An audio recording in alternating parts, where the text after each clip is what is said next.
Good morning, everyone. Welcome back to our dog control policy and bylaw hearing for Thursday, 13th of March. We've nearly got a full contingent, so we can kick off with what we've got. So I'd like to call our first submitter this morning, please, Amanda Bell. If we've got Amanda here.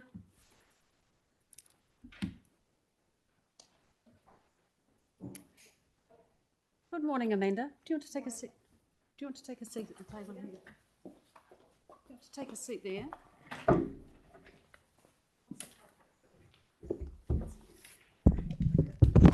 that way.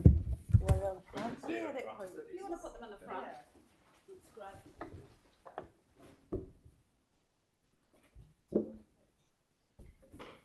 Thank you. I can see you've gone to a lot of trouble with this.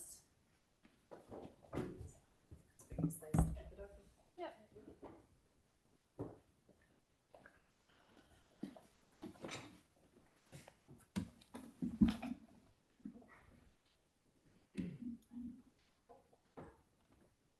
Thank you, Amanda.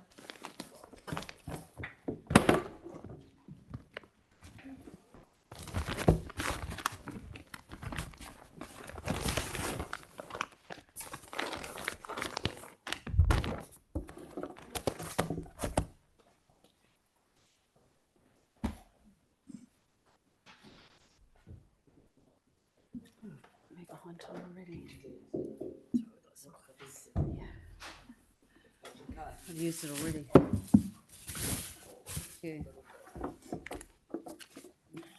Where's Monty's table? Pardon? What part of town is Monty's? What end? Woody.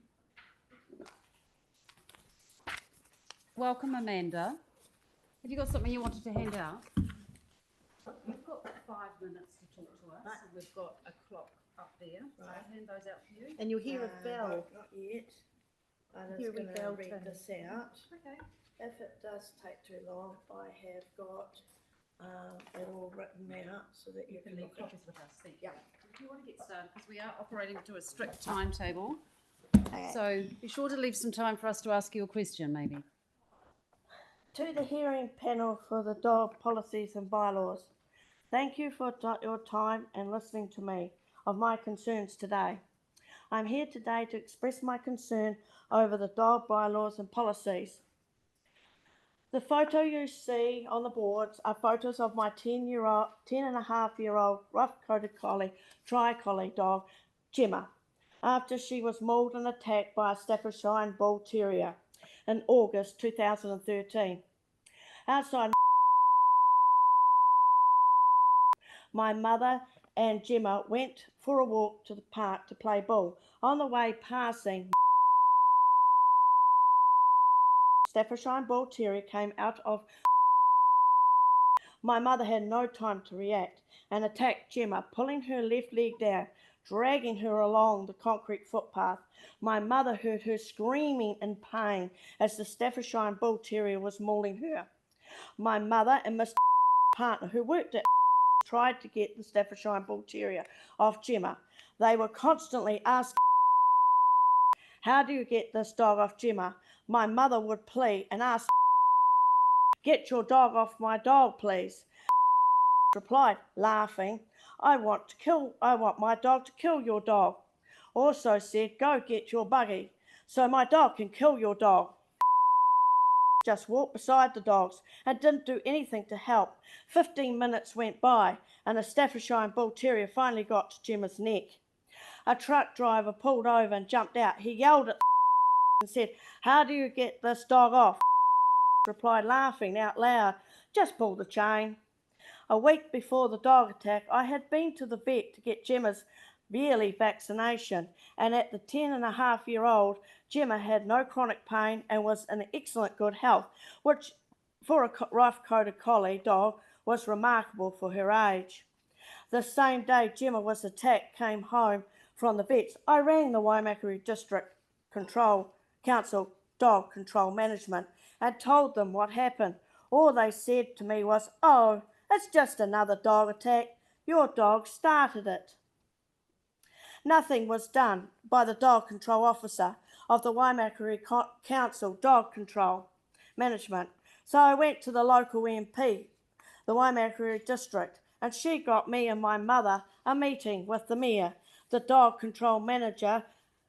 They both refused to euthanise the Staffordshire Bull Terrier or prosecute the owner, although the very next day, after attacking and mauling Gemma, Staffordshire Bull Terrier attacked another dog, and in the 9 months leading up to court, Staffordshire Bull Terrier attacked 10 other dogs in Wood End, including our friend's Cavalier.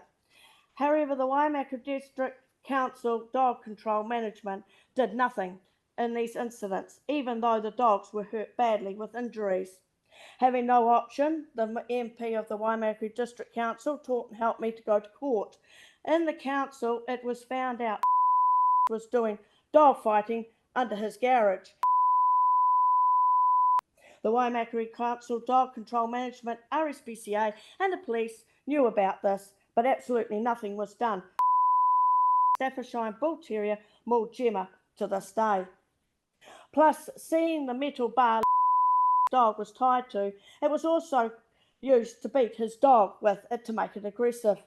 After court, and I had won justice for my mother and Gemma, pressure from the MP of the Waimakere District, the Waimakere Council Dog Control decided to classify Staffordshire Bull Terrier as menacing as a result of the attack on Gemma. My mother has suffered for 11 years with chronic, excruciating pain. Her big main bicep muscle in her right arm exploded during the dog attack. My mother had to have a new shoulder replacement, as having no muscle to support her good arm. She couldn't do the things that she wants to do, like hobbies, hanging out washing on the line, lifting things, making her bed, vacuum cleaning the house, etc. She can't lift her arm to about there. The specialist surgeon who tried to save my mother's exploded bicep said if had effective control over his brutal dog, my mother wouldn't have lost the movement in her right arm. Also, Gemma suffered with excruciating, harrowing pain for 5 years. Gemma would cry most days because of the chronic pain she was in. Our vet gave her the strongest pain relief she could give Gemma, but even that could not take the pain away. We had to give her Panadol in between until finally the Staffordshire Bull Terrier pulled down, dragged her down, eventually took her life on New Year's Day of 2019. After the Staffordshire Bull Terrier attack, Gemma became very scared, frightened, panicking, etc. Dog so much that if she saw a dog like the one who attacked her, she would panic. Our friends brought our miniature schnauzer Louis over to see Gemma, as Gemma had known Louis all her life. Louis will always be a hero. Gemma was absolutely scared, frightened of Louis. Gemma tried to get out of the way. She even cried out as she was so scared of being attacked. Even with us and our friends reassuring her, she would still panic. Louis was so patient and wagged his tail as every week went by. Gemma slowly started to trust Louis. Every time she saw a miniature schnauzer on a walk, she would wag her tail. However, the other dogs, she would still be fearful and panic. This took a toll on her life until she passed away, as well as my mother and me. Is this effective control? Did have effective control over Staffordshire Bull Terrier? Also, going from yearly vaccinations and registration bills to $5,000 to $10,000 worth of bills of vet, medications, doctors, X-rays, etc. Being on a benefit, it took my mother and me years to try and pay these big bills. Can I just check in how much more you've got to go with Pardon? it? I'm just checking in how much more you've got to go, because we're well over time. We're well over time and we've got others waiting. How much more have you got on your paper there? I could finish off the end. How about you jump to the end and finish it off and leave a copy with us? It's just in fairness to other submitters that are timetabled. Right, If you want to jump over to your microphone though, that'll be helpful. Okay. Right. The Christchurch City Council needs to think very seriously this time about the dog bylaws and policies. The dog control policies and bylaws needs to have a big improvements, updates, and are very clear rules and regulations, especially the Dog Control Act in 1996. Also seriously needs to be updated, tougher regulations. The Christchurch City Council dog control needs to persecute people and hold irresponsible dog owners accountable and increase prosecutions, because there are so many bad dog attacks happening in Christchurch.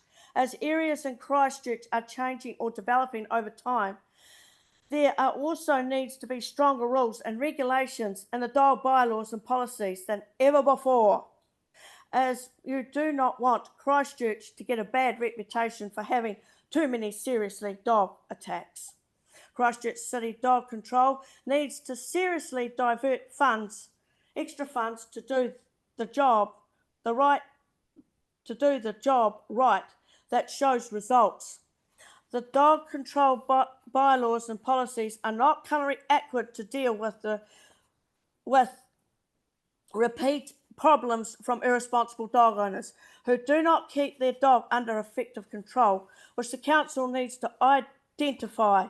As it stands now, irresponsible dog owners are getting warranted and prosecuted, but none are getting pursued by the dog control management team, even when dog control rangers issue infringement fines failing to keep a dog under control.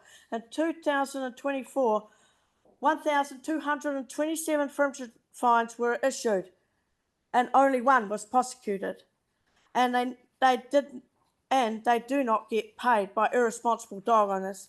The Christchurch City Council Dog Control needs to really enforce payments as to bring attention to these irresponsible dog owners who seem to think they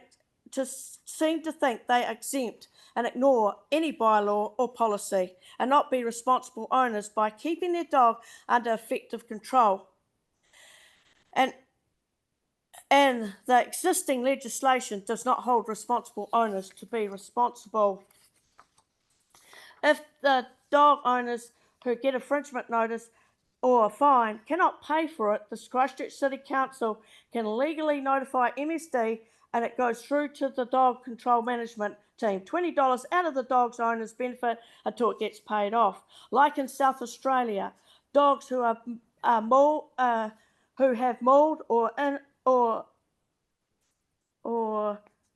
an innocent dog or cannot be approached should wear a yellow and red colours, diagonal stripes, collars on them.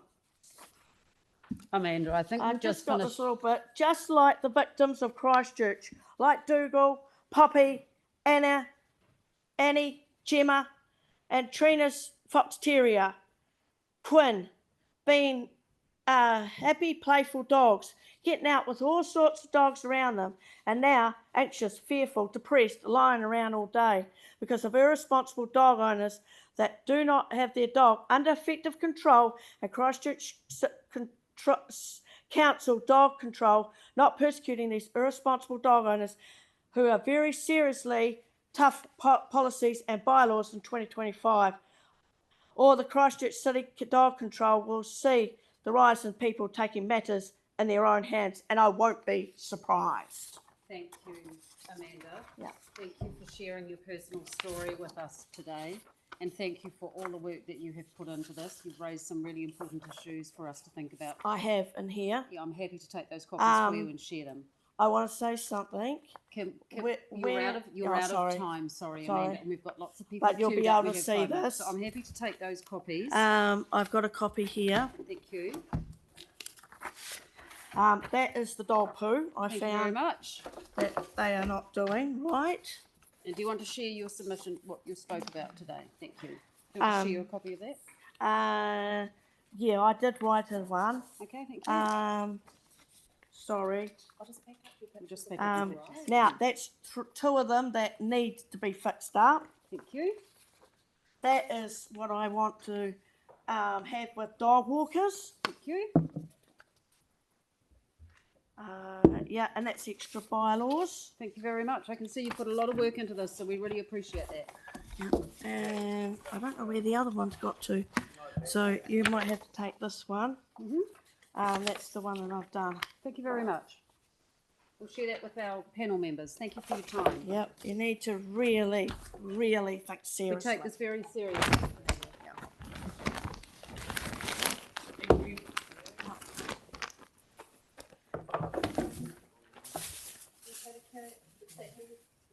you. I didn't bring this to hit you. I bring this because I take it with me. And I take this bottle with me. Good for you. Thank you, Amanda. Kathleen very Crisley, come on up.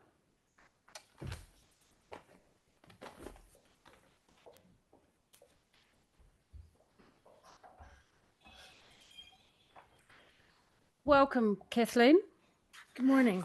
I'm aware from your submission that you are an experienced and knowledgeable dog professional, so we're looking forward to hearing what you've got to say. And I note that you've got 15 minutes with us and you've got a timer up there.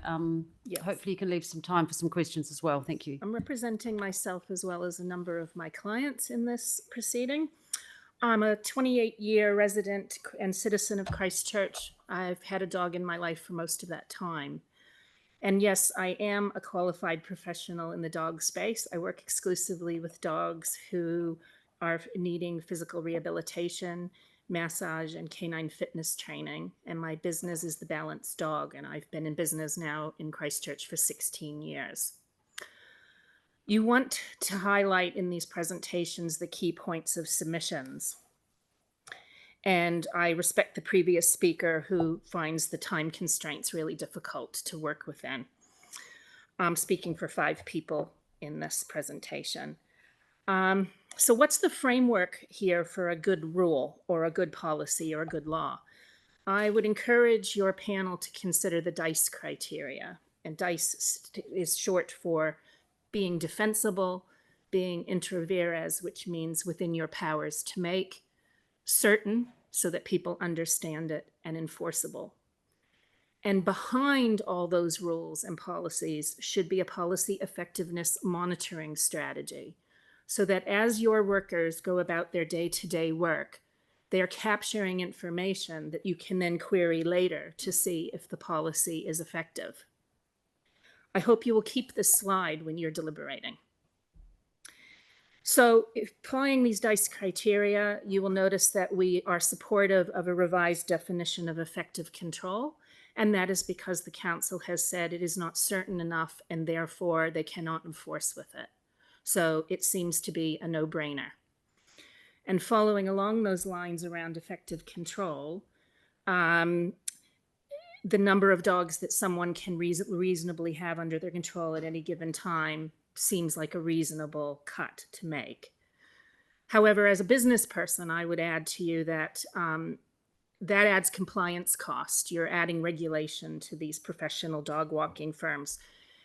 It's not the professionals that are the problem. It is the people who are taking cashies, answering posts on Facebook groups like Christchurch Pets, and driving up in a van. I saw a post recently about the groins. Some van pulled up and this woman just let all these dogs out to poop everywhere and there was no control at all. And so unless the council is going to make an honest effort in enforcing those new rules, all you're going to do is create overhead costs for the legitimate businesses and put pricing pressure on them, and they're not going to get clients. And yet those are the ones we actually want to be supporting. So I'd ask that you listen to those submitters quite carefully about their concerns. So that brings me to evidence-based decision-making. What's defensible?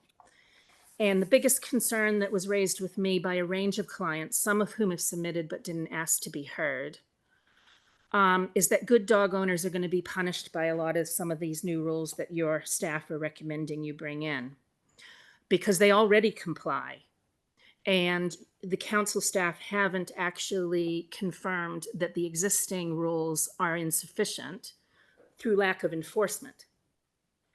And that's not an evidence base that any good policymaker should be relying on. And that survey that went out to council, from council in July, was so heavily biased that that's when my clients started raising it with me.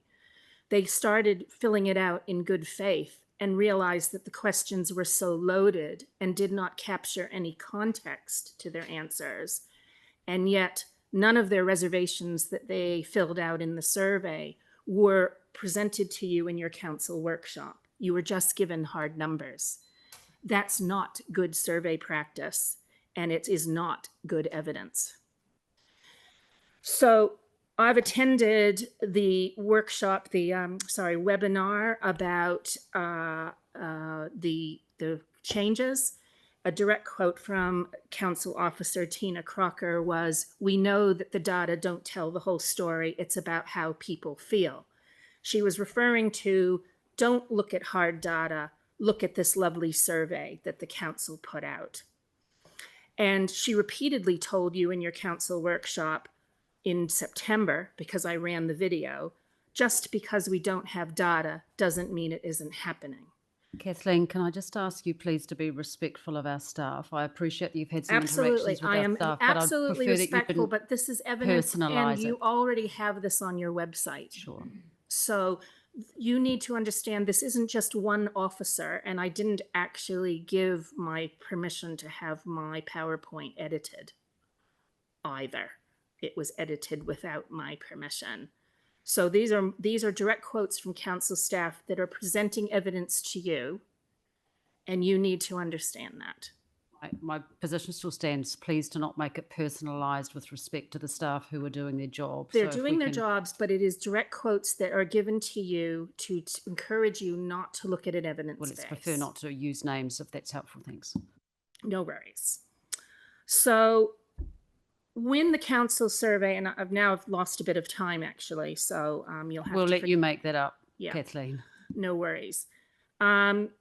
The council survey, I asked in an official information request, did you put it out to peer review to avoid survey bias? And the answer that I got back, which is in the middle of the slide, is another direct quote. In fact, it wasn't put out for peer review. It wasn't good data capture, and it was actually deliberately biased in order to put out exact concepts that the staff were already considering for comment so that you could say dog owners support us.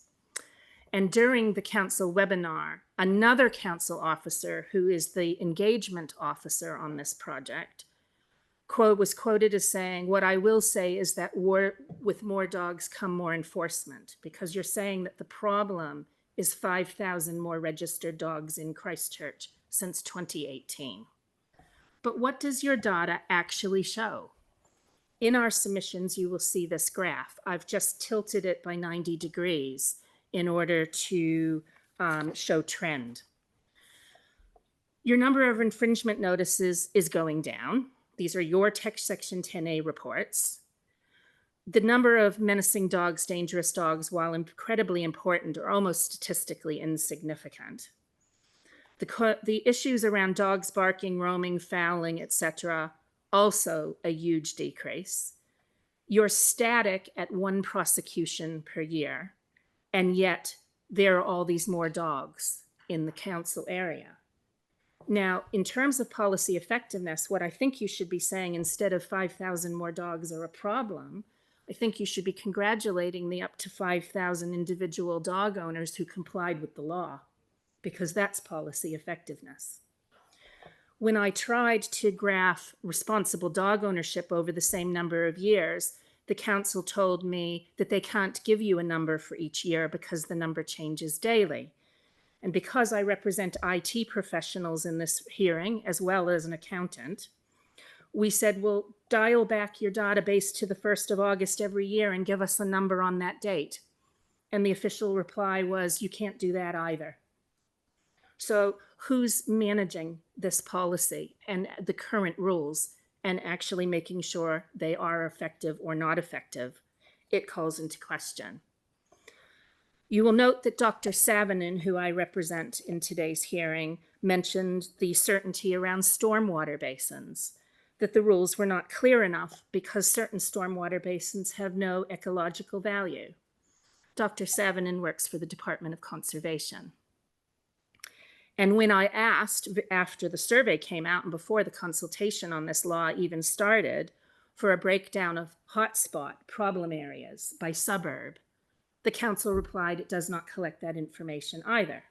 So you cannot tell us that any particular stormwater basin is a problem, or indeed our precious red zone, which you are also saying you are going to severely restrict access to by dog owners. And my fellow dog trainers have clearly shown with evidence base submissions about the impacts of short leashing. And I would add that dogs do not generalize well. So for good dog owners to actually train their dogs properly, they have to have access to different settings so that their dogs do become good citizens of Christchurch. Finally, I would just like to mention that we were wondering about where the money was going, because maybe that's a connection to the lack of enforcement. And that's the graph is direct from the council and apparently has been given to others. And then I queried, why is there a $2 million difference between fiscal year 2020 and 2021? And I got the exact quote: dog registrations and infringement fines fund the controllable revenue. You will note that within the Section 10A reports that there was a larger amount of infringements within fiscal year 2020. Well, there is your data, plain as the eye can see from your Section 10A reports. There is no huge increase. And by the way, at $400 infringements each, to make up $2 million, you would have had to have issued 5,000 infringements. I just can't believe that this is the data that the council is providing. So where are we at? By all means, you have the ability with intra vires to make any changes you want. But to be good policy, it should be defensible. Certain changes are certainly defensible, but others are a nonsense. And more importantly, they are a bias that starts with your own staff, who had clear ideas before they even surveyed the population of what changes they wanted to make without an evidence base. And you have been encouraged by your own staff to ignore your data. Finally, I would say that I asked in another Official Information Act request, assuming all the changes that have been proposed by your team, if they went through, what would be the policy effectiveness monitoring strategy? And I got this blurb, which is just bureaucratic jargon. Christchurch City Council operate under a continuous improvement with incremental improvements to things like where we concentrate our monitoring and enforcement activities, upgrades, etc. And you rely on feedback and data from the animal management team, other staff, etc.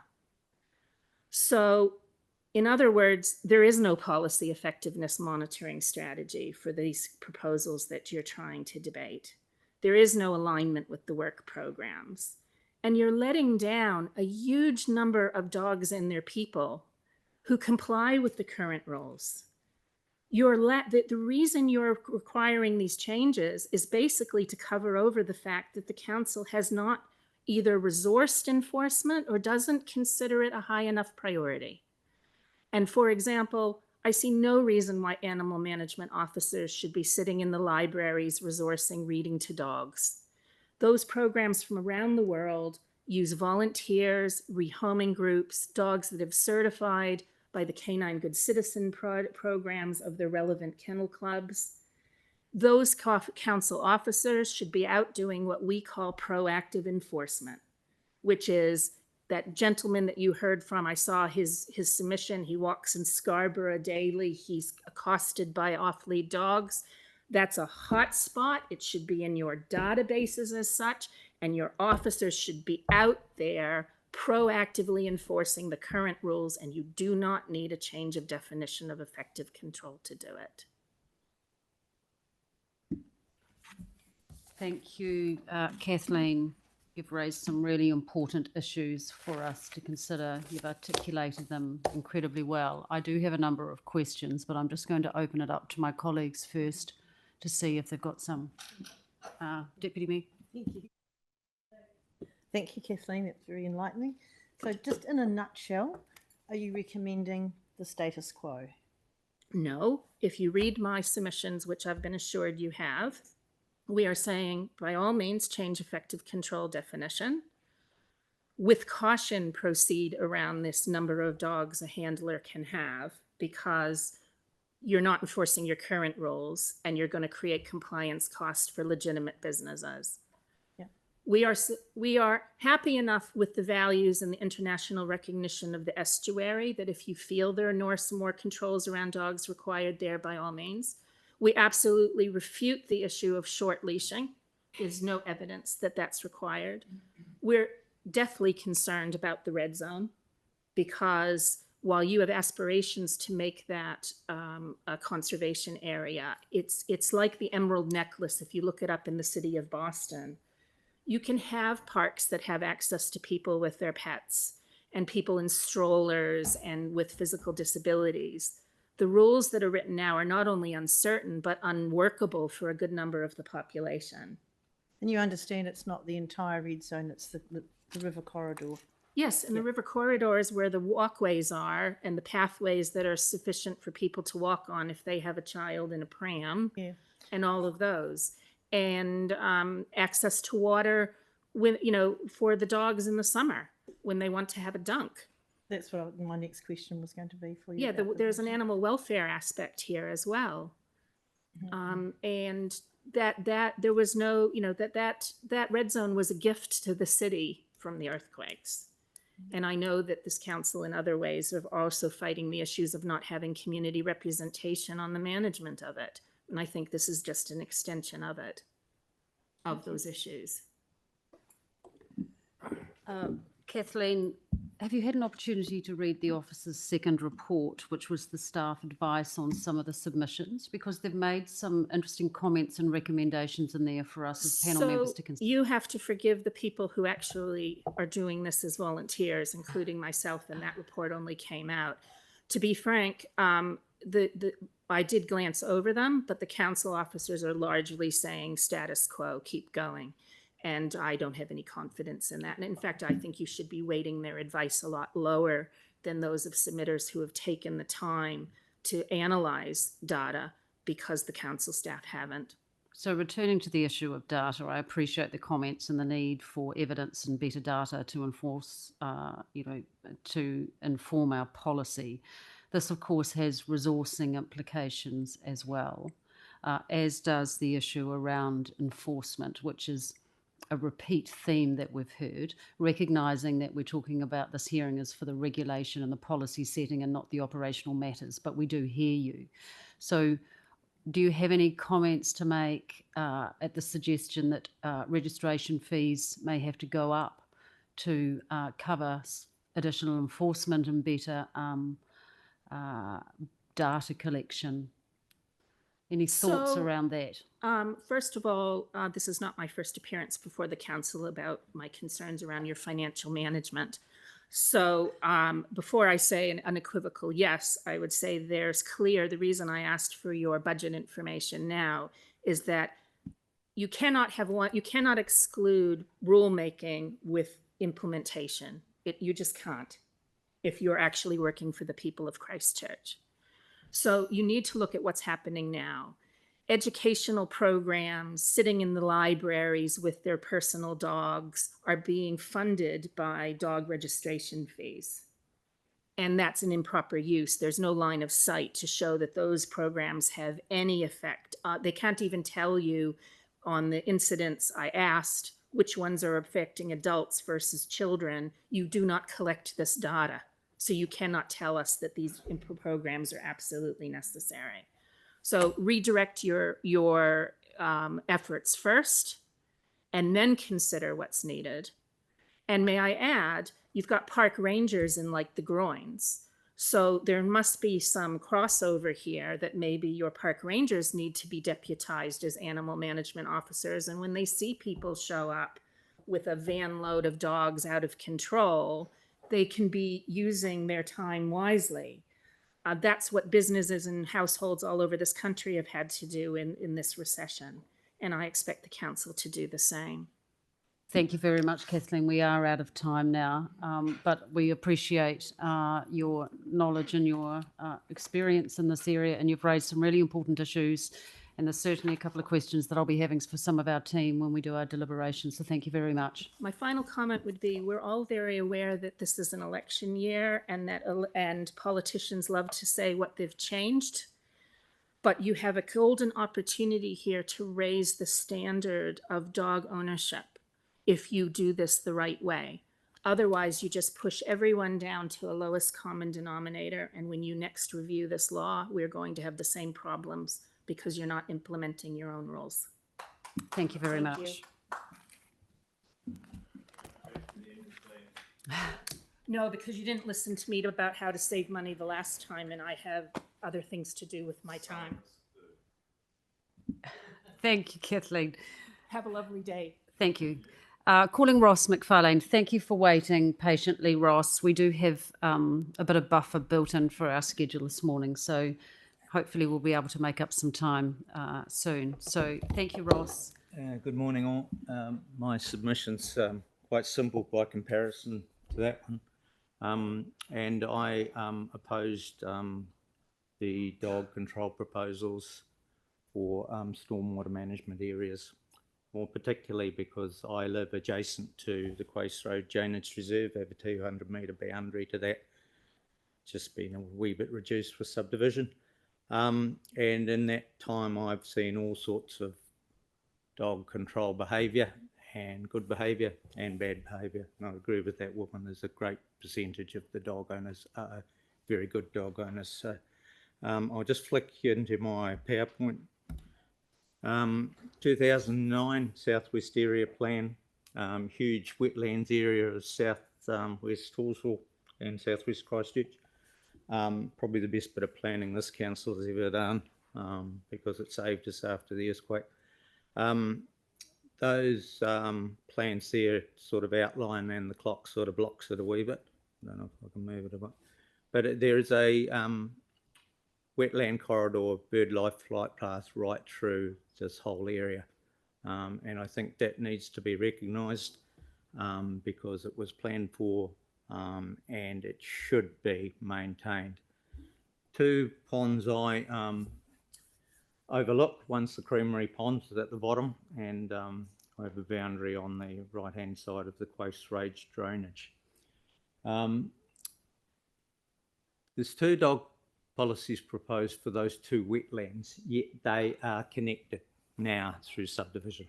So I cannot see how you can practically have a policy that varies by the width of a road, because people will transfer between the two corridors.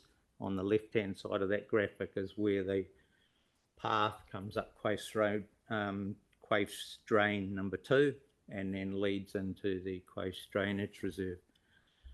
Oops, gone too far. One more. Wrong way, sorry.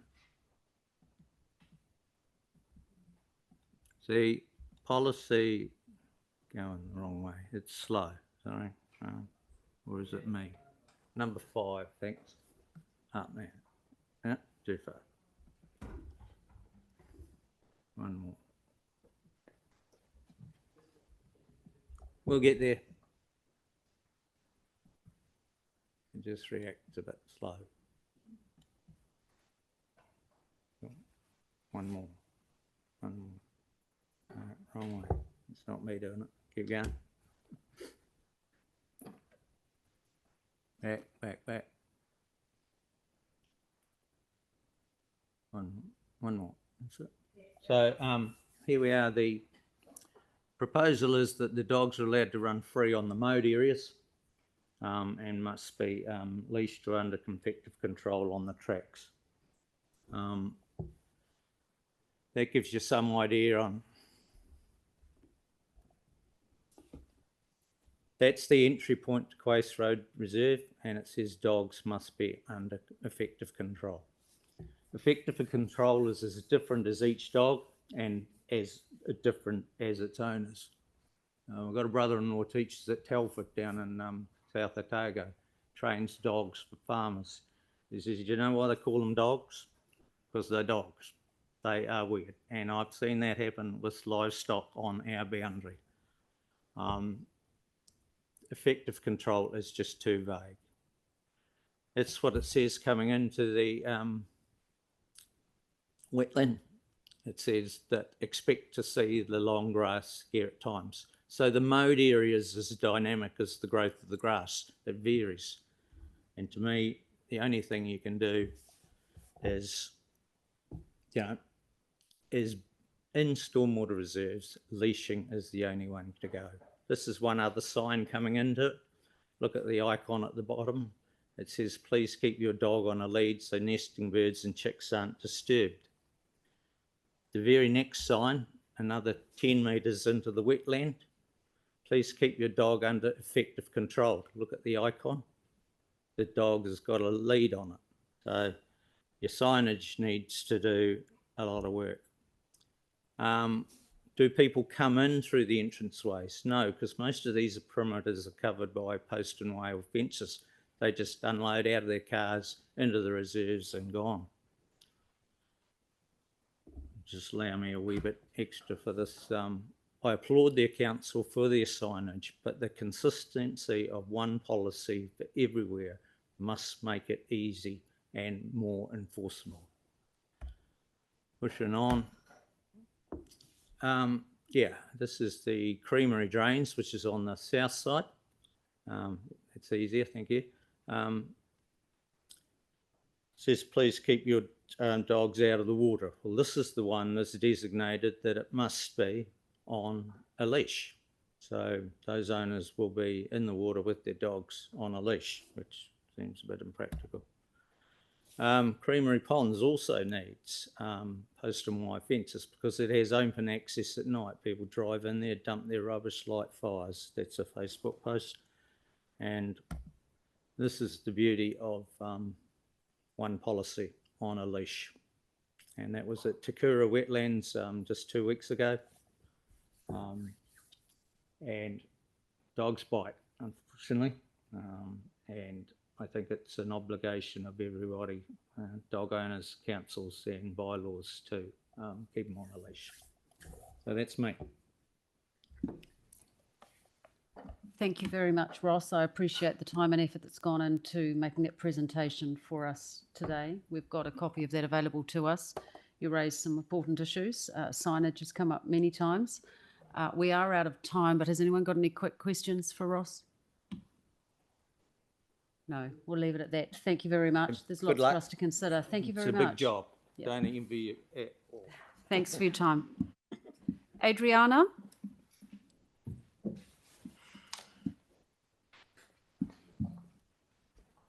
Good morning, Adriana. Hello. We are running a couple of minutes behind time, so thank you for waiting patiently. Your time is on the clock. I will speak fast. I'm in quite stark contrast to Ross because animal welfare is my jam. Good morning. My name is Adriana Verstappen and I'm a veterinarian working for Ministry for Primary Industries in an animal welfare role. Prior to this, I was a small animal vet for 12 years, treating mainly dogs and cats. I would initially like to talk about the animal welfare codes for dogs. In New Zealand, animal welfare codes are issued for every species of animal under the Animal Welfare Act 1999. The National Animal Welfare Advisory Committee, working under the Act, updated the welfare codes for dogs on 1st of October 2018. New Zealand's welfare codes are based on the concept of 5 freedoms that all animals require for humane domestication. These are listed in full in a handout that I've got, but the one I'd like to discuss is freedom number 5, which is freedom to express normal behaviour. Dogs need opportunities to engage in behaviours they find rewarding in stimulus-rich and safe environments. Environment-focused exploration as well as animal-to-animal interaction can generate comfort, interest, confidence and a sense of control. The purpose is to ensure animals have lives worth living. A dog's sense of smell is the main sense it uses, as essential as sight is in humans.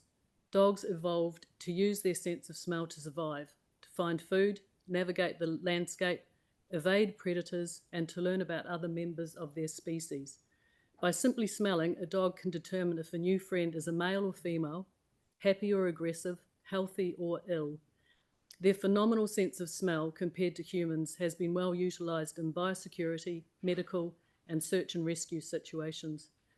Welfare Code Minimum Standard Number 13, Exercise, Section 7.8 states that dogs should have at least 60 minutes every day off the lead or chain or out of the run with freedom to explore their immediate environment.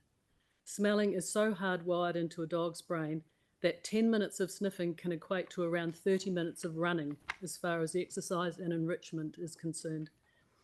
Dogs under effective control allows dogs to engage in this crucial activity. The alternatives are constantly using short leads, an average of 1.8 metres, or long 5 to 15 metre leads, the constraints of which I will now briefly address. Short leads cause increased anxiety and reactivity. A short lead can make dogs feel confined and trapped, especially in situations where they need to move away from a stimulus or another dog. If unable to avoid these triggers, it can lead to frustration and increased reactivity. Reduced freedom and exploration. A short lead limits a dog's ability to explore their environment and engage in natural behaviours, potentially leading to boredom and frustration. Misinterpretation of body language. A short lead can make it difficult for dogs to communicate their intentions through body language, as they are unable to move away or signal their discomfort. Socialisation when approaching a strange dog starts from some distance away, with behaviours which communicate far more than owners often realise. Training considerations. Short leads can be useful for training specific behaviours such as heeling, but shouldn't be used as the primary method for all walks, as they can create negative associations with the walking and can lead to anxiety and stress, particularly if a dog always pulls on the lead.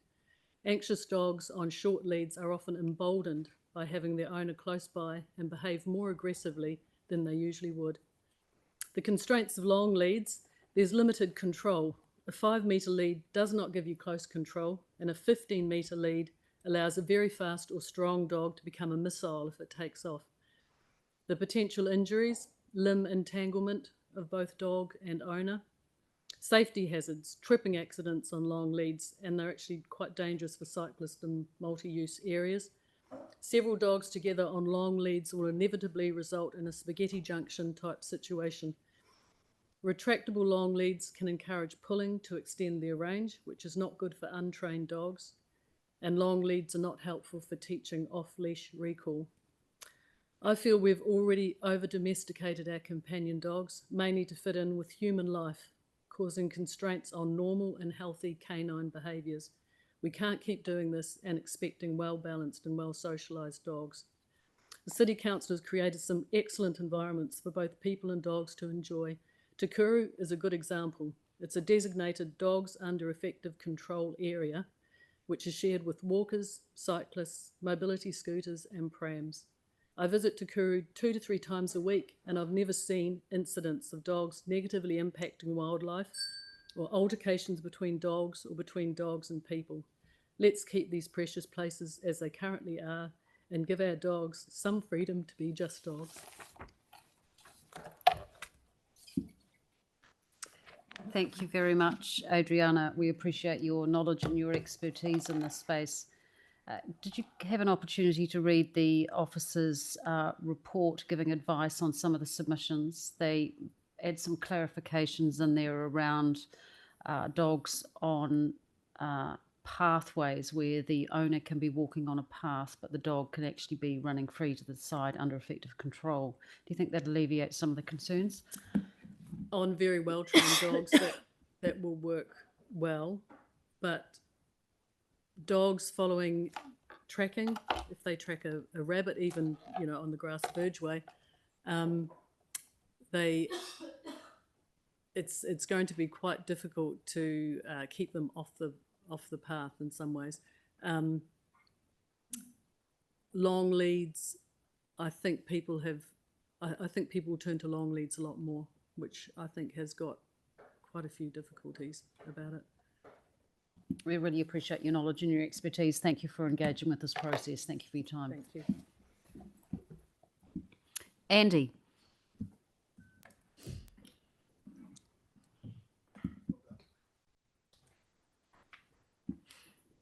Welcome, Andy. You know the drill, you know how this works. You just arrow this, do you? I think the staff can control that for you. Okay. All So you can just talk to it and I'll change the slides as you indicate. You'll hear me okay? I'm not very happy sitting down. Is that You all can sit or stand, whatever right? works for you. I'm here to object to part 622 of the proposal, which pertains to the off-lead walking on the formed paths. The first point I'd like to make is that the council has no public mandate for this change. The next slide would be good. Thank you. The council went to the public in the middle of last year and asked this very question, and the public rejected it. These are your own figures, your own graphs. The reason I bring this up now is that the formed tracks provide a very important part of our recreational space. I live in Diamond Harbour. We don't have a lot of parks. We don't have a lot of open spaces, although we are semi-rural. The formed tracks are installed by local volunteer labour with borrowed tools and scrounge materials. It's stuff that the community has done for the community, and now the council want to impose rules on that, and that's just not fair.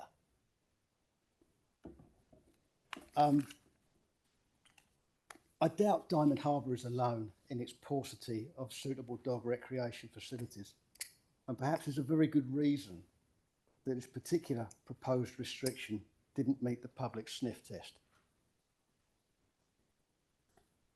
I'll move on.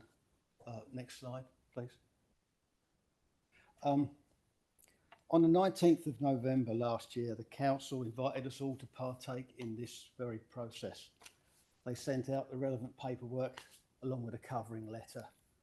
And in that covering letter, certain assurances, certain promises were made, not least of which was people having a wide range of opportunities to exercise their dogs on and off leash.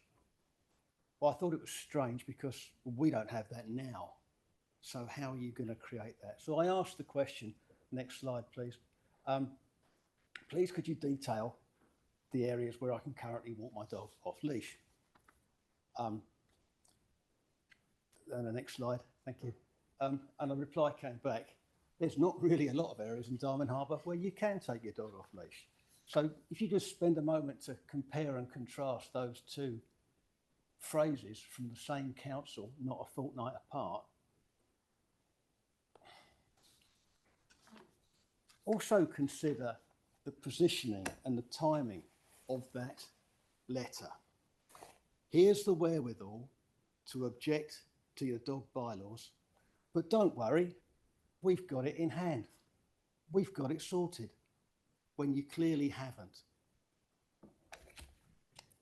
I carried on with my questions, and the upshot was that we're not getting a dog park anywhere near that end of the harbour. And the other question I asked was, naturally enough, where will I be able to walk my dog off leash in my neighbourhood should the new bylaw take effect? Now, this was a bit much for the call centre to cope with. So I said, well, maybe animal control could have a stab at that. And they said, yeah, okay, we'll flick it on and you should get a reply within the next 10 working days. That, sadly, was the 9th of December last year. No reply has yet been received.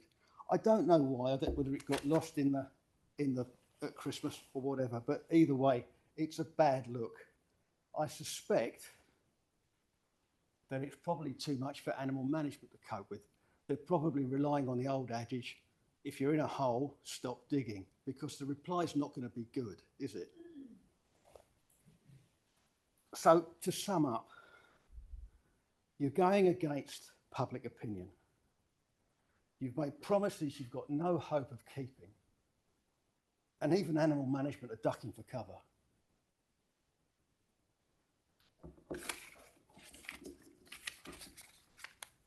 I think that's it. Thank you very much, Andy. You're fortunate that we've got the councillor for Diamond Harbour and Banks Peninsula sitting with us here today, Councillor Fields. So no doubt he's listening to the issues that you've raised. Have you got any questions? I am listening. I do have questions actually. Sure. Kia ora, Andy, and I know that you and I have had some communication on this.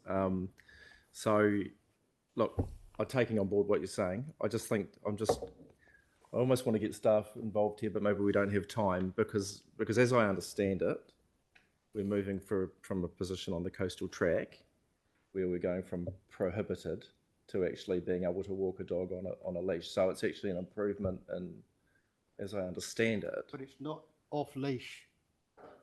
It's not an off leash environment which we are sorely short of. Yeah, no, I understand that, no, which is cool. And I also understand that at the sports ground you can have a dog off leash when there's no games being played there, which is different from Littleton, which is complete. So, look. Just on that, when I let my dog off, because we're getting rid of the words under effective control, is that right? They're too hard to understand. No, what we're doing is we're clarifying under effective control, and we're including a broader definition within the policy itself and the body of the policy rather than in the definition sections. So that's included in our information. I wonder whether you want to take some of these conversations offline. Yeah, no, I'm happy to given do that that, you but- two are acquainted anyway, but you've certainly raised issues for us They're to important think about. issues that we need to get clear. For Yeah, sure. and Well, you've got just the man to pursue that for you. I think the important issue is that we have something really quite small and you want to take something away from it, but you've promised something really quite big. And I don't know how you're going to do that. Therein lies the challenge for us. I mean, it's a very complicated, complex issues that we're dealing with, and we've got to try and find that balance right. Our job is in relation to the policy settings and the regulation and not so much the operational matters, but you've certainly given us things to think about, and your local councillor will be advocating on your behalf, I expect, in this space for the local residents in Diamond Harbour. So thank you. Can I ask one final question If that you you may can. be able to answer? This bylaw didn't come from Christchurch, did it? Where was it? What's its provenance? Who wrote it? So we have the Dog Control Act is the overarching piece of legislation, and that requires that as a local council we have a dog bylaw policy, and that we have a dog control policy and a bylaw, and the legislation also requires that we review that every 10 years. So we're now 9 years down the track since this was last reviewed, and the overarching legislation imposes on us responsibilities about what we must do and what we must include in that bylaw. I see you've got one of our senior members of staff sitting behind you in relation to in our policy unit. So what we're doing is what's required of us under the law. We're not just making it up for the sake of it. The same thing is coming up in all the cities around New Zealand. So who actually wrote the words to that bylaw? Our staff have written the bylaws here, but I remind you that the overarching policy here is a central government piece of legislation, which is the Dog Act. So they'd be written by central government. Written by policy. central government policy, and so we have to abide and work within the framework of that. Listen, we're really out of time here. Yesterday we ran to time very well, and today it's a totally different matter, but we totally appreciate the time that you've taken to engage with us, and you've raised issues for us. Thank you very much. Matthew Ross, please. Behind time today. Welcome. Kia ora. Kia ora. Ata mare e kia koutou. I would like to be able to enjoy a walk while exercising my dog in the coastal community where I live, Diamond Harbour. I'm concerned that the proposed bylaw, means I won't be able to. Banning dogs off leash on the cliff track takes away the only all year round effective control coastal walk where I live. Not everyone can get to the beach before 9 a.m. in the morning or after 7 p.m. I've got small children. I struggle to get to kindy in the morning, let alone live the beach as well. The alternative of driving to the city, let me just say that again, driving from a semi-rural coastal area to the city to exercise my dog in a similar alternative environment seems like a perverse outcome. And furthermore, I'm concerned that condensing off-leash activity into already well-used reserves, such as Stoddart Point, which is popular with families for picnicking, or the sports area, risks increasing the potential for conflict. I don't see how those things together are consistent with the purpose of the Dog Control Act and the matters that you need to have regard to under Section 104. The justification for changing the cliff track status is unclear. In my 14 years of experience, effective control works well without apparent issues for people and wildlife. I understand the council has not undertaken site-specific analysis of incident data, for example, to provide an evidential basis to support the rationale for the need for change. And the proposed bylaw actually refers to coastal habitat species such as penguins, reef herons, which in my experience I tend not to bump into when I'm walking along the top of the cliff. So the evidential basis really does require an interrogation by councillors. Furthermore, and I refer you to your officer's report on page 35, the status quo for the cliff track is effective control. The bylaw says that the coastal cliff reserves are prohibited, but importantly includes a specific comment that the prohibited area is the foreshore for protecting the coastal birds. As a result, council maps do not show the top of the coastal cliff reserves and the cliff track as a prohibited or leashed dog area. Furthermore, since the 2016 bylaw, council staff have installed signage that says it's a leashed area. So what is it, council? Is it prohibited? Is it leashed? Or is it effective control? I ask you to consider how the community has been using it in practice in a way that's consistent with the information that the council provides in its mapping system. Effective control. Why is that important? Because the proposal takes away effective control and does not provide a viable alternative that meets the needs of the local community. So I ask two things of you, councillors. One is please have regard in your decision making, as per section 104, to the recreational needs of Diamond Harbour dog owners and their ability to exercise their dogs in their local community. And please keep the cliff track as an effective control area. Kia ora. Kia ora, Matthew. Thank you very much. Very well articulated, and the issue is very clear to us. Again, we've got Councillor Fields here. It's his local patch. It's his neighbourhood, and he's hearing this, and we're going to get some clarification around. I'm definitely acknowledging there's some confusion created through a number of reasons, and it's good that, thank you, Matthew, for pointing that out, as well as Andy as well. Yeah, there's some things that need to be resolved over in Diamond Harbour. Thank you very much, and your short and succinct submission allows us to catch up with a little bit of time. I am grateful. It's a win-win. Thank you, Matthew. Kia ora. Now we've got Annabelle. Good morning, everyone. Good morning, Annabelle. Thank you for waiting patiently. Oh, that's Apologies, okay. we're slightly behind time. I'm sure you've been enjoying the banter this morning. Lots of things for us to think about. So Yes, you yeah. know the drill. Off you Yeah. go. Well, first of all, I empathise with your role. It's quite. I mean, it's enforced upon you. When I went back to the reasons why, and Christchurch is an extensive city, so there are various areas. The area I want to speak about is the central city. So we live in Cambridge Terrace, off Manchester Street, and that's diagonally opposite the Margaret Mahi Playground, which is a lovely part of the city. And we have a dog. She's about this high. This is the first time I've had a dog, and she's well trained. She listens to commands. I mean, not always. No dog does that like a child. But we live in a highly populated area. We share the area with vehicles, scooters, bicycles, pedestrians. And it's a busy street because it's the only area around that has free parking on one side and then 2-hour parking on the other side. So we have a lot of workmen and a variety of people. We walk our dog several times a day. It's a pleasure to us. We have Hagley Park, and we generally walk there, and we can let her free in the middle. But we go down paths, and we've found having her on a lead has been dangerous. It's been dangerous to us.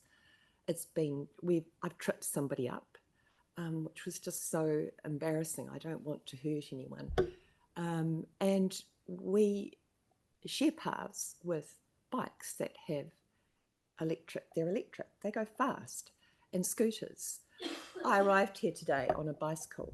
My bike is not electric, and it has a bell on it. It's a Dutch bike, so bikes have a warrant of fitness, and part of that warrant of fitness is having a bell.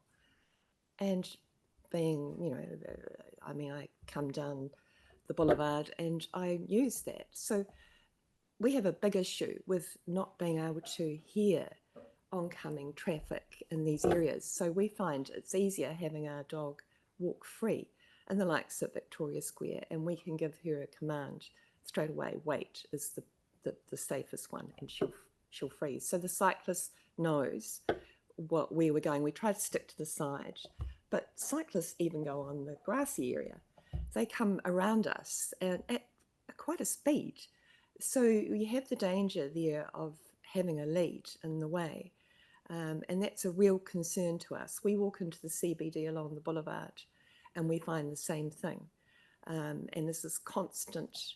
And I have asked cyclists sometimes, I said, when we're waiting at the lights, I said, do you have a bell? Have you considered using that?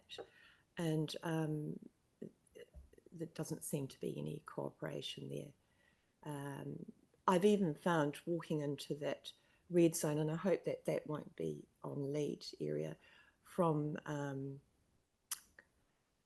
Kilmore Street and it walks through. It's the only area that's been done up to the other side of Kilmore Street. And there is a very good road for cyclists to go on, but they want to go on the footpath. So, to share on a footpath and having a lead in the way as well is a hazard. So that's a big issue for me. And I agree with about protecting wildlife. We have wildlife in the CBD, paradise ducks, geese, we have seagulls, and we give the command to our dog. She walks amongst them, unless there's food around that will invite her. Even ducks and ducklings, she doesn't go for them. We have seen people have let their dogs loose into the river and chase animals, and we're against that. We have spoken out about that. So to navigate with a lead, and hearing about Diamond Harbour, we do walks in the hills as well, and it's very difficult to have a dog on a lead when you might have a pole in your hand, or I don't know if any of you are familiar with that with a dog, but it doesn't quite work that way. And again, it could be a danger to yourself or to somebody else. So I'm not sure how you'll accommodate that, but that is a problem for us, and I speak probably for other people as well, unless it's a very short lead. Thank you, Annabelle. You'll be pleased to know that the staff have clarified, and it's in their report on page 115 of our agenda, that people can walk along a path and their dog can be off leash and under effective control nearby. So I think that alleviates some of the concerns. Is that in all areas in the city? No, it's in certain areas where there are parks. We still have our default provision. Yes, that's my issue. Yeah. Look, thank you very much. Councillor Kewen's got a question for you. Just quickly, Annabelle, does your dog know what a bell is? So has it learnt now when it hears a bell, it stops and looks? No. No, it can, yes. It will do that, yes. Right. I thought you meant me having a bell with sign. Yeah. Okay, that's all good. The other one is encourage your dog to chase the geese. That's good. We need them out this sort of... No geese. Leave everything else, just geese only. We don't want to encourage her doing that. But yes, there are a lot of geese, I agree. Yeah. Thank you very much for taking the time to engage with us, Annabelle. We're going to adjourn briefly. We have a small buffer built into our timetable, so we're going to come back at about 10:50 if we can. I hope that's enough for my colleagues. Just shy of 10 minutes, and we'll start again at 10:50 with Annabella. Thank you. Thank you. We've got Annabella waiting patiently at the table. So I see that you're here presenting on behalf of a number of submitters, and you've got 15 minutes. So you know the drill. Off you go. First time. So okay. So you're okay. I don't Your need to time is manage up the there. They'll time. give you a wee bell when you get towards the end. We've got a little bit of room. Yeah, but they will give you a wee bell. Good. It'll be good if you could leave a minute or two for some questions towards the end. That'd be great. I'm trying. Yeah. Okay. I'm trying. Good luck. So good morning. Thank you for having me here. My name is Annabella Rivas. I am a Marshland resident, and I've lived in Christchurch for 10 years. Yes, I'll try. Is it better? Thank you. So I have my presenter's note here to ensure I don't miss anything. Apologies in advance for any lack of eye contact. I just want to make sure I cover everything that I want today and that I'm conscious of time as well. I also need to manage the presentation for you all from here, so bear with me while I manage two devices. We can have staff to manage the That's presentation. okay. I You're think good it's to go? probably I may sleep one or two, and then I'll go back. Thank you. Perfect. So today I'll be outlining some of the key gaps I've identified in the proposed changes to the dog bylaw and policy, focusing on good regulation standards. Due to time constraints, only the key findings will be discussed, and I appreciate it if you would allow me to go through the full presentation and then we can go through questions at the end. I've divided the content into a high-level review of the current proposal and the gaps I've identified.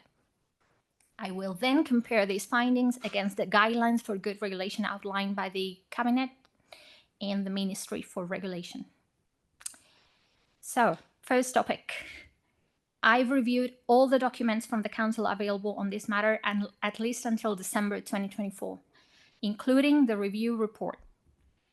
In the review, I see that it evaluates whether the bylaw is effective and appropriate for addressing identified issues and ensuring compliance.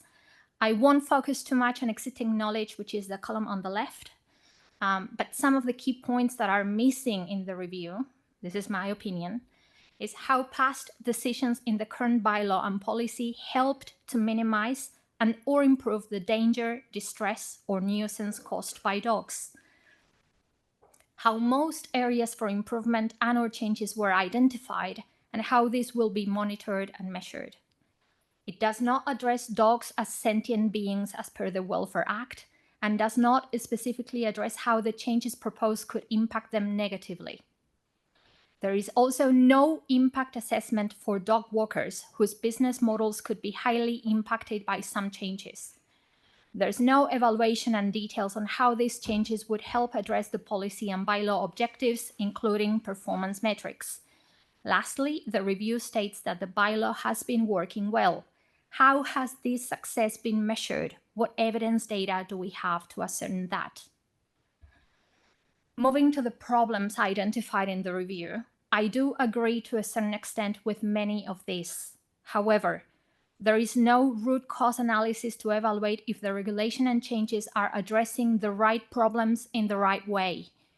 System thinking designed to see the whole system does not seem to have been used.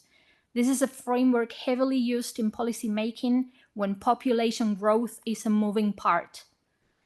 Absence of qualitative and quantitative data, including how previous regulatory decisions are measured. Lastly, the review does not cover why most of these problems still persist, albeit the bylaw working well. The review states that enforcement data has been utilized as evidence-based. However, it also notes that this data has gaps, is not always documented, and is not structured for granularity. So in my view, the report utilized incomplete enforcement data as the only type of evidence-based data. The review then states that in developing a dog control policy, the council should go beyond and include how the public feels about dogs. Of course, we want to know what our people think, but this should be counterbalanced on what the evidence tells. The review does not cover the risk that the public perception could either be a small sample, could be biased, could not be based on evidence, and most importantly, it does not cover how to address this risk, as they could seriously impact policy reliability and fairness. Lastly, the analysis does not include the voice of independent third-party experts in animal behavior prior to proposal. So far, all the gaps mentioned are points that, as we will see shortly, go against the best standards for good regulation. I briefly touch about public opinion. There are a few mentions on this in the review. I would like to highlight that a very small sample participated in the dog survey. This is only 1.58% of the Christchurch population. In statistics, this is a very small sample, which shouldn't be used to generalize results as it has a high probability of being skewed. There's no specification on the frameworks and tools used for developing the dog survey.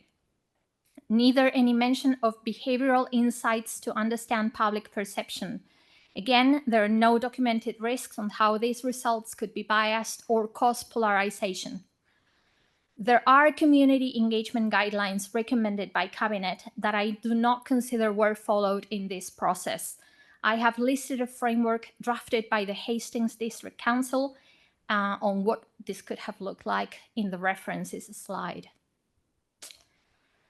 Moving on to another theme, there are multiple references in the review about the risk dogs pose to wildlife. I do share the concern, as many guardians do not have their dogs under effective control, and I suffer when wildlife is attacked. However, the review states that this data is not available. If this is the case, how do we know that dogs are indeed a significant threat that still requires such level of intervention? I reached out to the Department of Conservation, and they currently capture data for some endangered species in our district. One is the banded dotterel, and the main key reason for nest failures is predation from harriers, hedgehogs, and cats, followed by cars and flooding. The other species is the matuku hurepu. Key reason, car strikes. As you can see, dogs are not even the top 5 here. Lastly, I understand this bylaw is about dogs, but a system view is recommended as per standards. The review does not consider other causes of disturbance to wildlife, such as human activity, cars, other species. These causes, though, have been included in reports from the Estuary Trust. To finalize this section, in the Council's October agenda, a few risks were listed, albeit I could not find a risk analysis. 2 of these risks highlight that the social license enjoyed by dog guardians in public spaces could be threatened if good dog behavior is not maintained. This is a major risk. However, there are no mitigation strategies documented. Also, it states that a risk to opposition of the proposed changes was mitigated with the dog survey to gauge perception. I've raised questions about the methodology used in the dog survey, as its framing is binary and has a strong unique perspective. This survey might not cover topics important to the community when talking about dogs, yet it was a key tool used to design policy changes and gauge perception.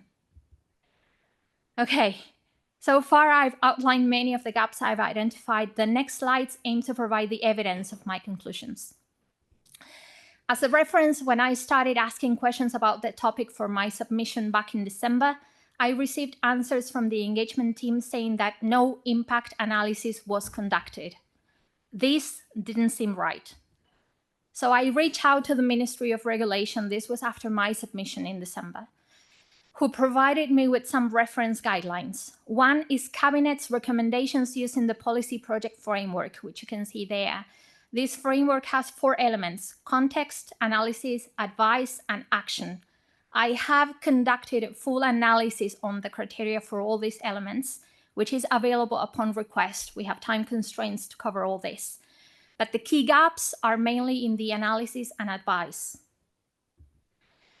The Ministry for Regulation also referred me to the guidelines for good regulation.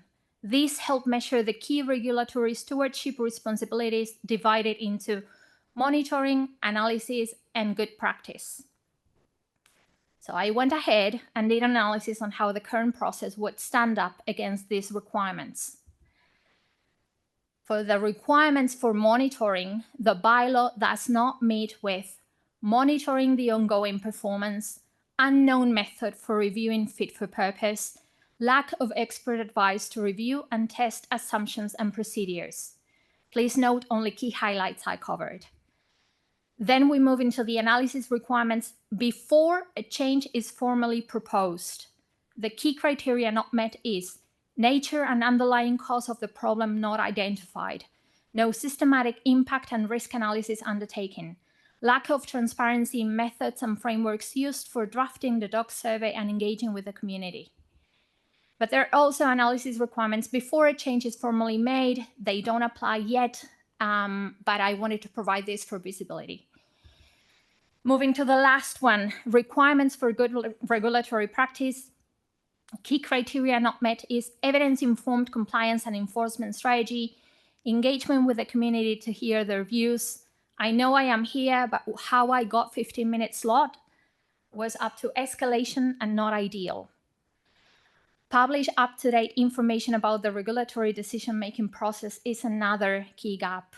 This means not only listing the decision, but explaining why that decision was made and what data was used to make such decision.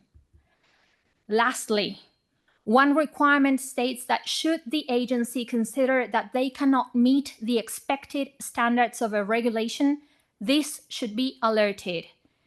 If the council is aware of good regulatory standards, such as the need for impact and risk analysis and evidence-based decision-making, why isn't this included as a risk in the review?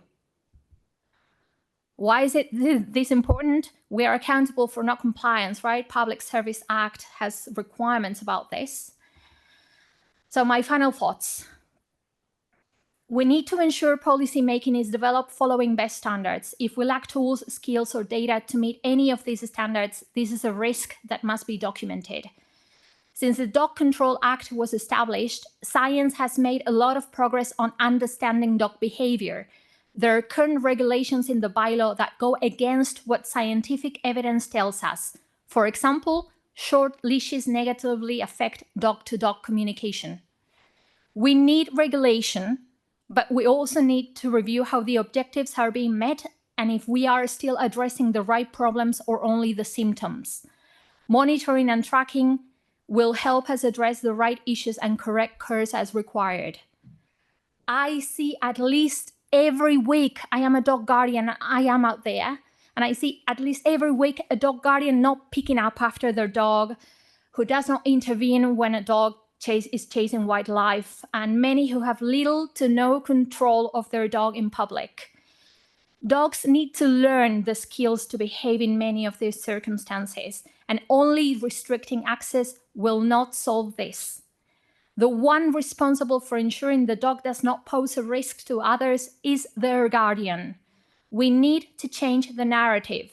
If people don't feel safe around dogs, it's mainly related to dog guardians who are not preventing a potential conflict. I strongly urge the Council to reconsider the proposed bylaw and policy.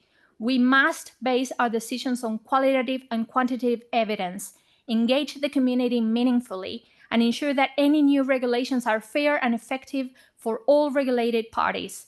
We must prioritize education, address the root causes of issues, measure interventions, and ensure that the well-being of animals is adequately considered in the decision-making process. Speaking of the well-being of animals, this is my last bit. I just want to highlight that dogs are sentient beings, hence they perceive and feel both positive and negative experiences. Scientific research has evidence that what we consider a misbehavior is a dog who is exercising a natural behavior that is not appropriate for our human social norms. The focus must be on how to make interventions to increase responsible dog guardianship.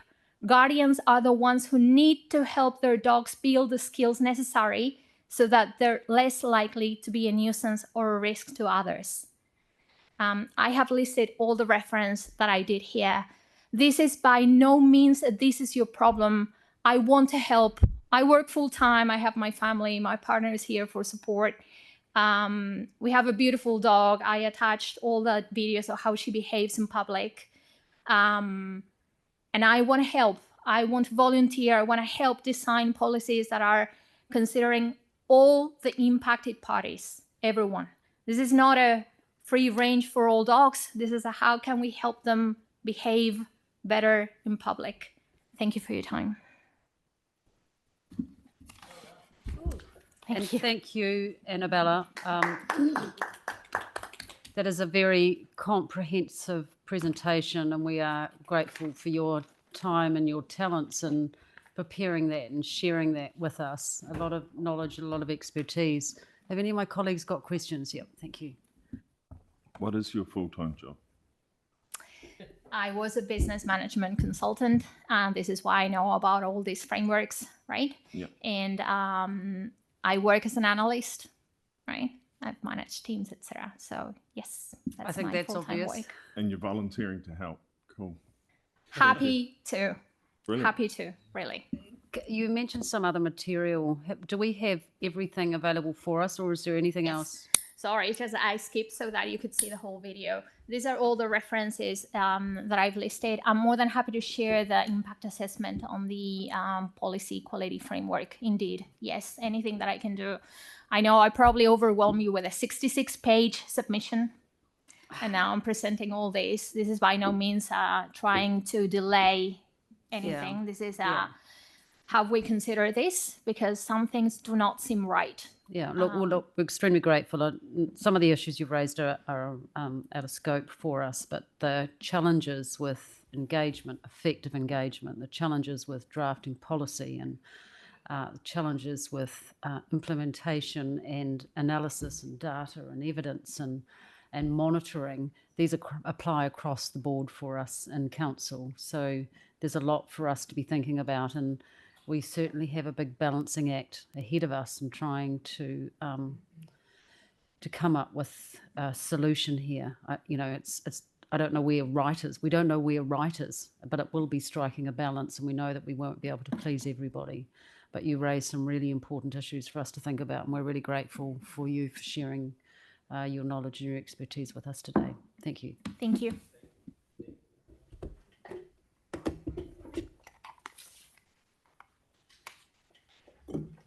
So now we've got Linda. Hello, Linda. Thank you for waiting patiently. We are 10 or 11 minutes behind time. That's a hard act to follow. It's a really hard act to follow. I think I might slink out the door. You do your own thing. You be you. I was riveted by that. It was a brilliant presentation, and it's made me think a lot about a lot of stuff. I'm at the other end of the scale of submitters. It's a very personal, individual sort of thing. So yeah, I'm blown away by that. I just feel like we need to start again at the beginning, really. Okay, so you'll have seen my submission. It was slightly hot under the collar because I have a thing about how every time new rules are made, particularly with regard to dogs, I've had dogs for 40 years, blah, blah, blah. It feels like there's a problem comes up, and so whoever the regulatory agency is makes rules to try and manage the problem. They don't manage the problem, because the problem is people who don't follow the rules. All they do is employ more rules that affect people like me who are reluctant rule followers. So I do the right thing. I curse it sometimes, but I'm not prepared to stick my neck out. But I wasn't causing the trouble in the first place. So it feels like this is what happens. And I know that's difficult for you guys. But anyway, that's where the tenor of my thing came from. When I read the policy right from front to back the other day in preparation for coming here, I realised I may have made an incorrect assumption. The assumption I made was that when I go to walk my dog in places like Avonhead Park, Burnside Park, Warren Park, most parks in Christchurch have a perimeter track, paved usually, nice when it's frosty or been raining and your shoes get wet. My reading of this was that I can no longer walk on those tracks because I'm walking my dog. And so I've either got to keep off the tracks all the time, which is annoying, or I've got to have my dog on a short leash. But when I read the bylaw, I found if a path, shared path, or formed track runs through an area where dogs can be off leash, they can continue to be exercised under effective control near the path, but should be leashed if travelling along the path. So now I'm assuming I can continue to do what I did at Avonhead Park, walk along the track, the dog wanders around the edge, sniffs the trees, goes along the stream, crosses the path sometimes, but is not travelling on the path with me. If that's correct, then a lot of my concerns are addressed, because That's correct. right, in most parks and reserves in Christchurch, the paths follow the most desirable way. So I used to walk my dog along Higley Park, along the edge by the river, and they're Labradors, in and out of the water, in and out of the water, in and out of the water. I can't do that anymore because the path is right on the edge and it's very heavily used and they're supposed to be on a lead. So same in Mona Vale. Can't think of the other ones, but that the access to the areas that dog enjoys are being restricted more and more. So that was the first thing. So if that's fine, then that's cool. My second question is, in some parts of the policy, it talks about restricting areas for wildlife, and I get that. I'm a total supporter of wildlife. I do wonder if it means native wildlife or just swans and Canada geese and ducks, in which case I really don't care. But that's not my call. But there will be big areas of mowed grass available for free running dogs. Mowed grass is not that exciting for free running dogs, I'm afraid. If you walk dogs, they like trees, long grass, places to sniff, water, shrubs, that stuff. So a mowed playing field paddock, you're not giving us anything that's great.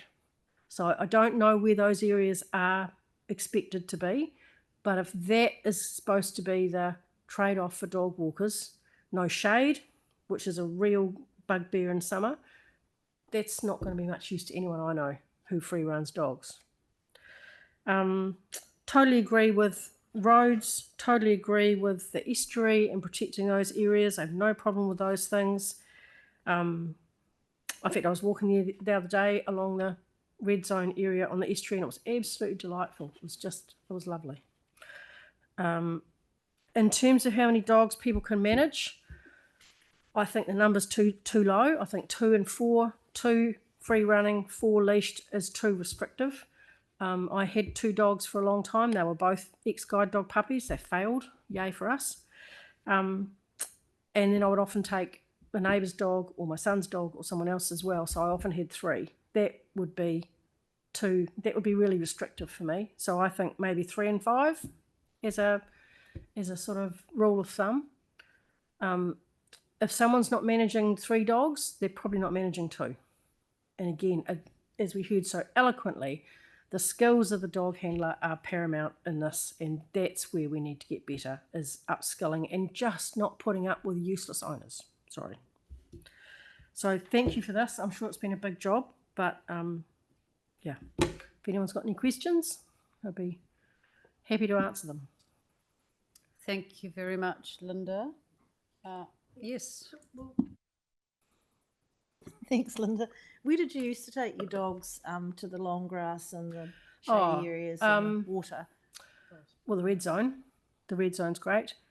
Water, not your problem. Water, the main problem of water now is the algal bloom and the summer safety of water for dogs. There's a Yolthurst Reserve near us, Burnside, Avonhead Parks, the Victoria Dog Park, beaches. Yeah, so there's quite a few places. Oh yeah, I mean there's a lot of places to go, and as long as, I mean, if I keep doing what I'm doing, which it sort of sounds I probably can, yeah, then you know I'm good with that. But yeah, I do think you need to be figuring out what is it you're trying to fix. Yeah, and who is, you know, what needs to change to actually fix that. If you're walking your dogs around your neighbourhood, would they be on a leash or on the roads? Absolutely. I tend to either street walk, thanks COVID, got really good at street walking, or drive to the nearest park and then mixture of free run and leash. I always carry leashes. I always carry flexi leads. The dog I walk at the moment is my son's Labrador, who's a great hefty, goofy, lovable idiot.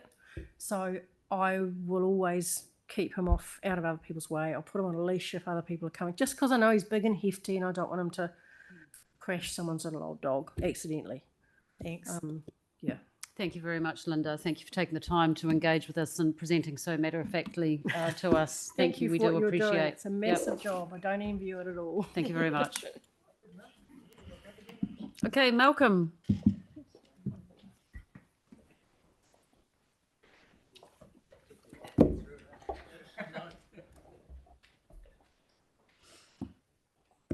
Kia ora. Kia ora. The Apawaho Heathcote River Network is a community voice for the river. And we wanted to say right at the beginning that this has not been easy for us as well, and we understand how you're facing up to it. So much more ignoring of rules and so many more dogs and so many more interactions. So we found this difficult. Our focus is on, sorry about the spelling mistake, how this bylaw assists with improving the health of the river and its environment. That's our focus. And in terms of that, there's over 2 tons of dog poo a day. You know, we're talking big numbers here. Actually, we think it's getting better. A lot of people don't think that, but the amount that's being picked up is increasing. Thankfully, not all of this 100 tonnes a year ends on the riverbank, but improvement of signage and education needs to continue, of course. Effective control, it's not innate, although some dog owners think it is. It needs to be supported by policy, and it's probably not terribly well supported. The idea of including training and demonstration of effective control in dog licensing procedures would be useful. It may improve things. Obviously, there would be a greater cost, which could and probably should be recovered from higher license fees. And that way we would get more bangs for the buck for both the owner and the council. Something to consider.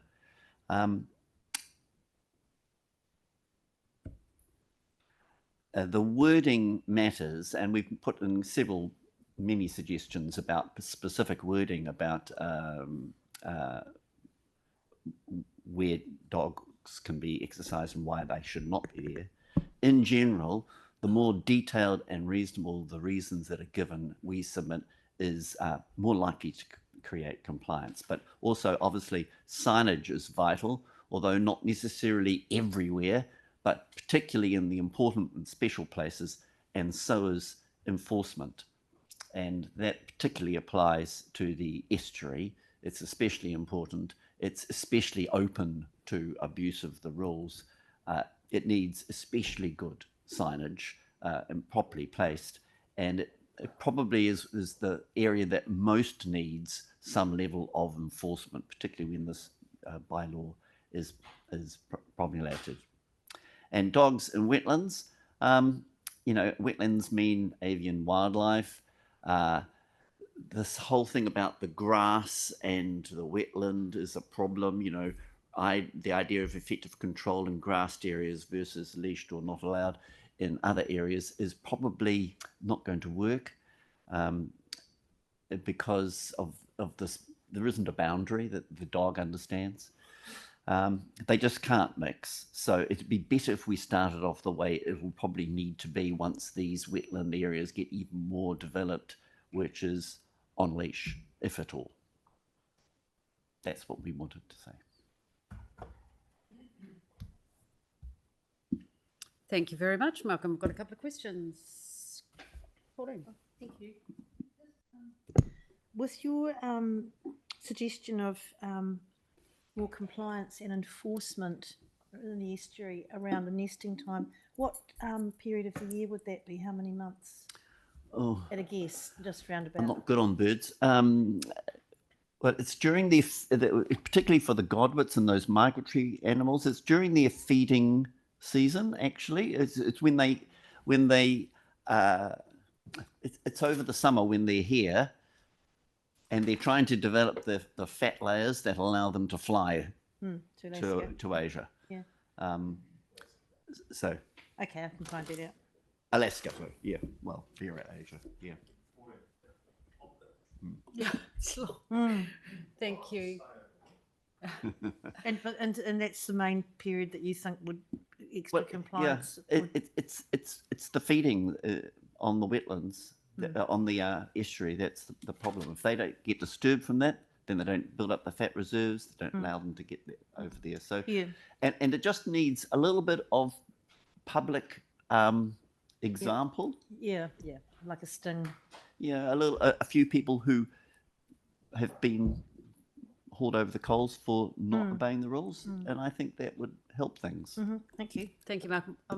Councillor Barber. Yeah, thank you, Malcolm. We heard exactly the same thing from the Estuary Trust yesterday, which was good. And 70% of respondents to this actually agree with it. My question is just around dog poo and bins, etc. I'm just interested in your view on whether you would think that if we put a few bins for collection around more sensitive sites where we really particularly care about having dog fouling picked up, whether that would improve things. I mean, obviously, we're trying to encourage people to take it home, but we have this anomaly where people put it in bags and then just chuck it away. As soon as you put a bin, it says, we want you to give your responsibility for this to us. And I don't think that's the way to go. I think the way to go is to say, hey, you brought it in, you take it out. We do that in our national parks. We should do it in our ordinary parks. In fact, this whole idea of giving bins everywhere is sort of like, it's the opposite of what should be the case. It doesn't work this way, you know. Yeah, you know, That's brilliant. Well, it's right, and it isn't. It's really about us, you know, and if anything, it's about what we package up. And if we bring a dog into an area, we should be responsible for taking all the things that the dog does out of that area and take it home and put it into that very expensively provided red bin, or something. I compost it, but you know. That's a really good, clear response. Yeah, thank you. Thank you very much, Malcolm.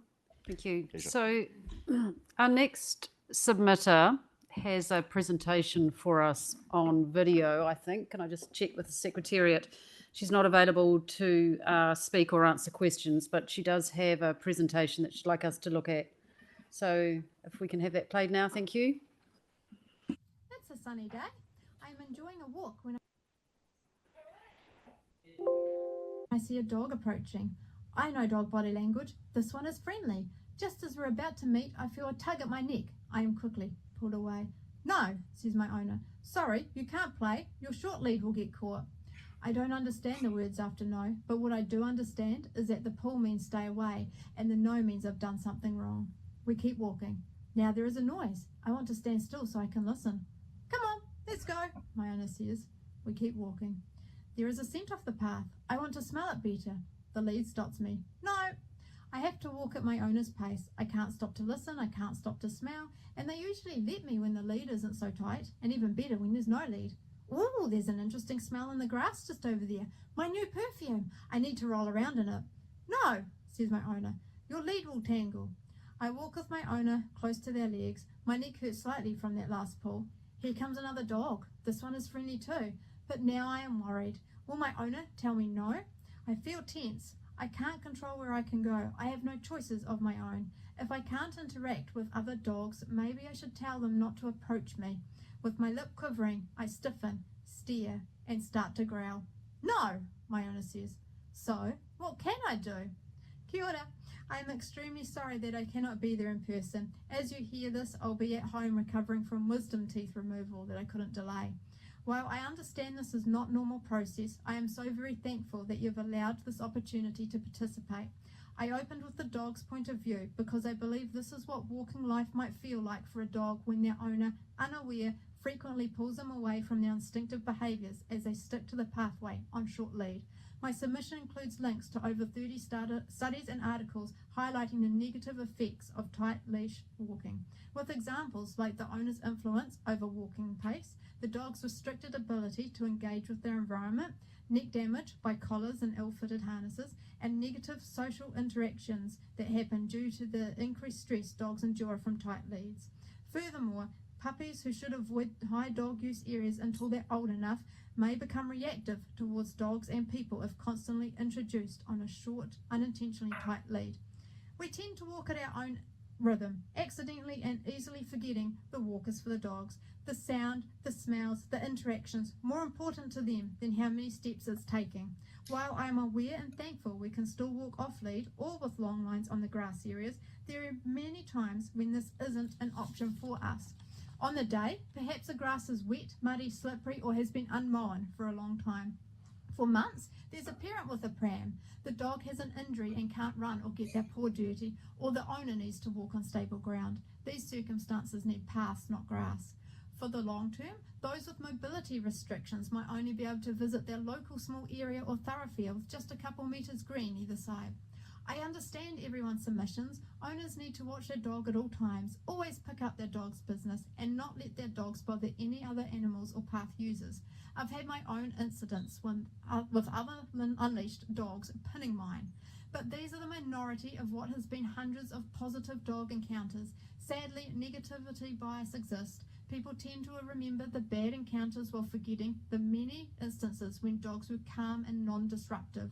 Those positive moments are easily forgotten because they're seen as the norm and don't even stand out. Enforcement is needed for those who sadly don't care. New rules aren't going to change their behaviour. Education is needed, as some dog owners are genuinely nice. Don't worry, my dog's friendly. However, they haven't considered that the dog or person their dog is about to interact with may dislike dogs, have a fear or an allergy. Some dog owners already ensure their dogs don't disturb others and give way on the path. We aren't the problem, not the reason for these rule changes, and yet our dogs get punished too. The webinar mentioned the policy is not heavy-handed, but the written rules say otherwise. Please allow flexibility. The question I bring to you is, why force our dog on a short lead if no one is nearby? Please allow effective control or extendable leads when the path is clear. If two dogs meet and their owners agree, permit them to socialise safely off lead or on loose leads while there are no other path users around to be affected. I would also like the hearings panel to consider allowing retractable leads within a safe distance so dogs can't see wildlife, instead of prohibiting them altogether in large wetlands and storm basins. Additionally, please allow dogs access to the river in a designated area in the red zone. Thank you for listening. I would like to thank Ange Nicol for providing her video submission to us. Rest up. Hope you recover well from your wisdom teeth surgery. Thank you. So we've now got Jan Keys Kirpenstein.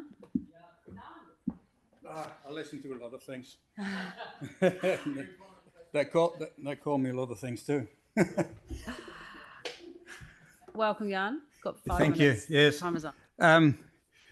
Bear with me. I forgot my notes in the end. I just have to do it off the cuff. The submission that I presented was my idea and refined by somebody in the dog park that just finished her PhD in psychology, so she was a lot better at it.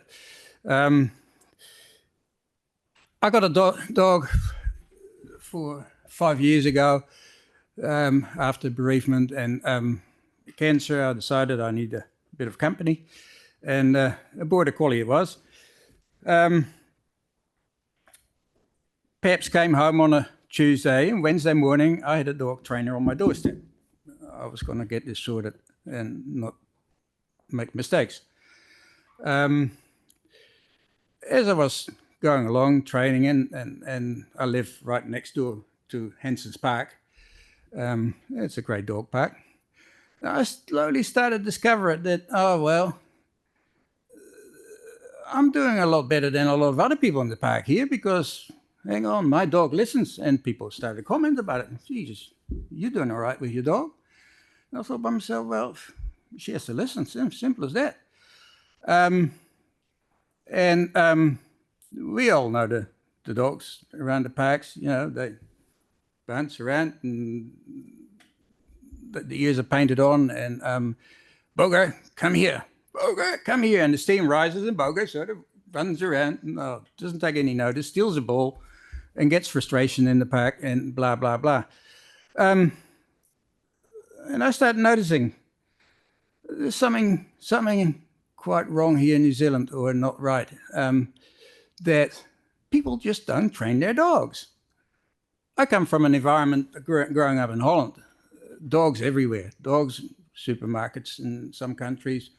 You can take your dog into a butcher, stand in line, buses, public places, hotels. Here in New Zealand, oh, no dogs, no dogs, no dogs are not allowed. I think by myself, well, there is a basic problem here, and that's training your dog. If we would all have a system in place whereby the dogs are identifiable, like I mentioned in my submission, for example, every dog has a harness with a number plate, and that number plate would correspond with the chip and in the dog and in the harness, so that if it needs to be checked out, somebody runs a scanner over the dog and both chips correspond or not correspond. So you can have a dog, say, with a black harness, should never be off the lead. A dog with a green harness is fine, bouncing around dog parks. And then the gold standard dog, so to speak, they are highly trained. And, you've done your kiwi avoidance course, bird avoidance course like I've done. And that would make life a lot more pleasant for people if they can see a dog bounding up to them and it's a gold standard dog. It should be a nice dog, and kids and mums and dads should be quite relaxed about it. I walk around the hills with my dog, and I got it to a fine art. If I see or hear mountain bikes coming, I just whistle, sit, and she sits. And the bikes go around. And it's an ego trip because, oh, that's a good dog, well behaved, and blah, blah, blah. So off I go the next day. Oh, we're going to have another boost. So, and that's kind of like, we could implement it. It's the same as a driver's license. I mean, we take the kids to school, primary, university, but we don't train our dogs. Puppy school, and that's it. And then it's after that, it's, oh, well, yeah, that's the way, she'll grow out of it. He'll get better. Not really. So that is the crux of the whole dog problem discussions. I think if we all had well-trained dogs, and there will be cost, sure, there will be cost, but nothing comes for free. And if we implement a system that would initially be a costly affair maybe for implementing it, but then it would be self-fulfilling because, well, people's registration will go up, but then again, okay, well, that's part of life, yeah, I like to hope that we can get the dog situation in New Zealand so that tourists come in here and they leave again and say, oh, beautiful country. But have you seen the dogs? Oh, they're so well behaved. Can't believe it. Okay, that's 5 minutes. I mean, oh, well, I might have forgotten to come home and look at my list. Oh, shit. Thank you, Jan. We have a copy of your submission in front of us. It's really comprehensive. You've gone to a lot of work to provide that to us, so thank you for that. Yes. Can I just return to that issue about costs for the gold standard dogs? Do you think that's something that should be across every registration, or should there be a provision for those who want to get a gold standard dog certification to pay for it separately themselves? Well, if you have a dog, say, with a black harness that is perhaps not a good dog, that should never be off the lead, and you can see that it's a black harness. If you have a medium dog, then it's still, every dog has a harness with a number on it. So that psychologically would deter people already, because if you have a number plate on your dog, then people will be able to say, that dog, that bastard, and all these things. I like the kiwi avoidance courses, and I've done quite a bit of agility with her. It all costs money, yeah, sure. and it's the same as a car license. It's the same as your warrant of fitness. If you want to keep your status every year, then you can get a certifier. You know, it would become a whole industry. Your dog training industry, your certifiers, and it's a bit similar to gyms, where in the 80s there was one guy walking around and putting the weights back in the rack, and then look at it now. It's humming full of personal trainers everywhere. So, and that could be the same in dog world. And it's more relaxing if dogs are well behaved. I get great comments, and people are really relaxed about my dog pounding up to kids, and you know, that's fine. Thank you, Jan. I think Councillor Barbara's got a question. Yeah, thanks, Quickly. Jan. Fantastic presentation. Your submission is really provokes a lot of thought. Just about incentivising, you mentioned incentivising good behaviours and things like that.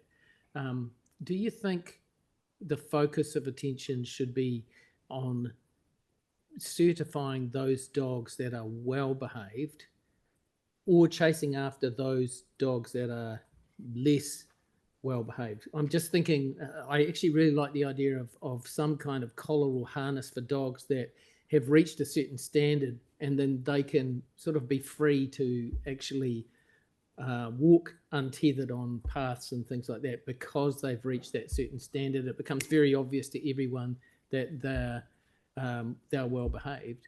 Or do you think the focus should be on those people who don't actually comply? Well, that would be people's own decision. Like, if the system is all round implemented, then you look at no dog would be without a harness and a rego number. There is, at the moment, there is absolutely no incentive for somebody to train a dog. There's absolutely nothing. Whereas we've got driver's license, schooling systems, all that rewarding the outcome, then you get somewhere in the world. So that's people's own decision as to whether they want to get up a grade. And then every year the dog, like a car warrant of fitness, you get your take your dog to a certifying person, and you either done good enough work that you can go up one, like from say green to gold, or black to green. But on the end of a dog's life, sometimes some dogs can get grumpy and aggressive, so then you might have to do a step down again. And that would be quite acceptable for the owner, I think, because it's pretty obvious. Look, I think there's a lot of merit in that idea. 3,000 tests a week. Thank you very much. Yes. And we appreciate your time. You did very well off the cuff. Thank you for very much. listening, and sorry about my notes, but that does all right. Good luck with your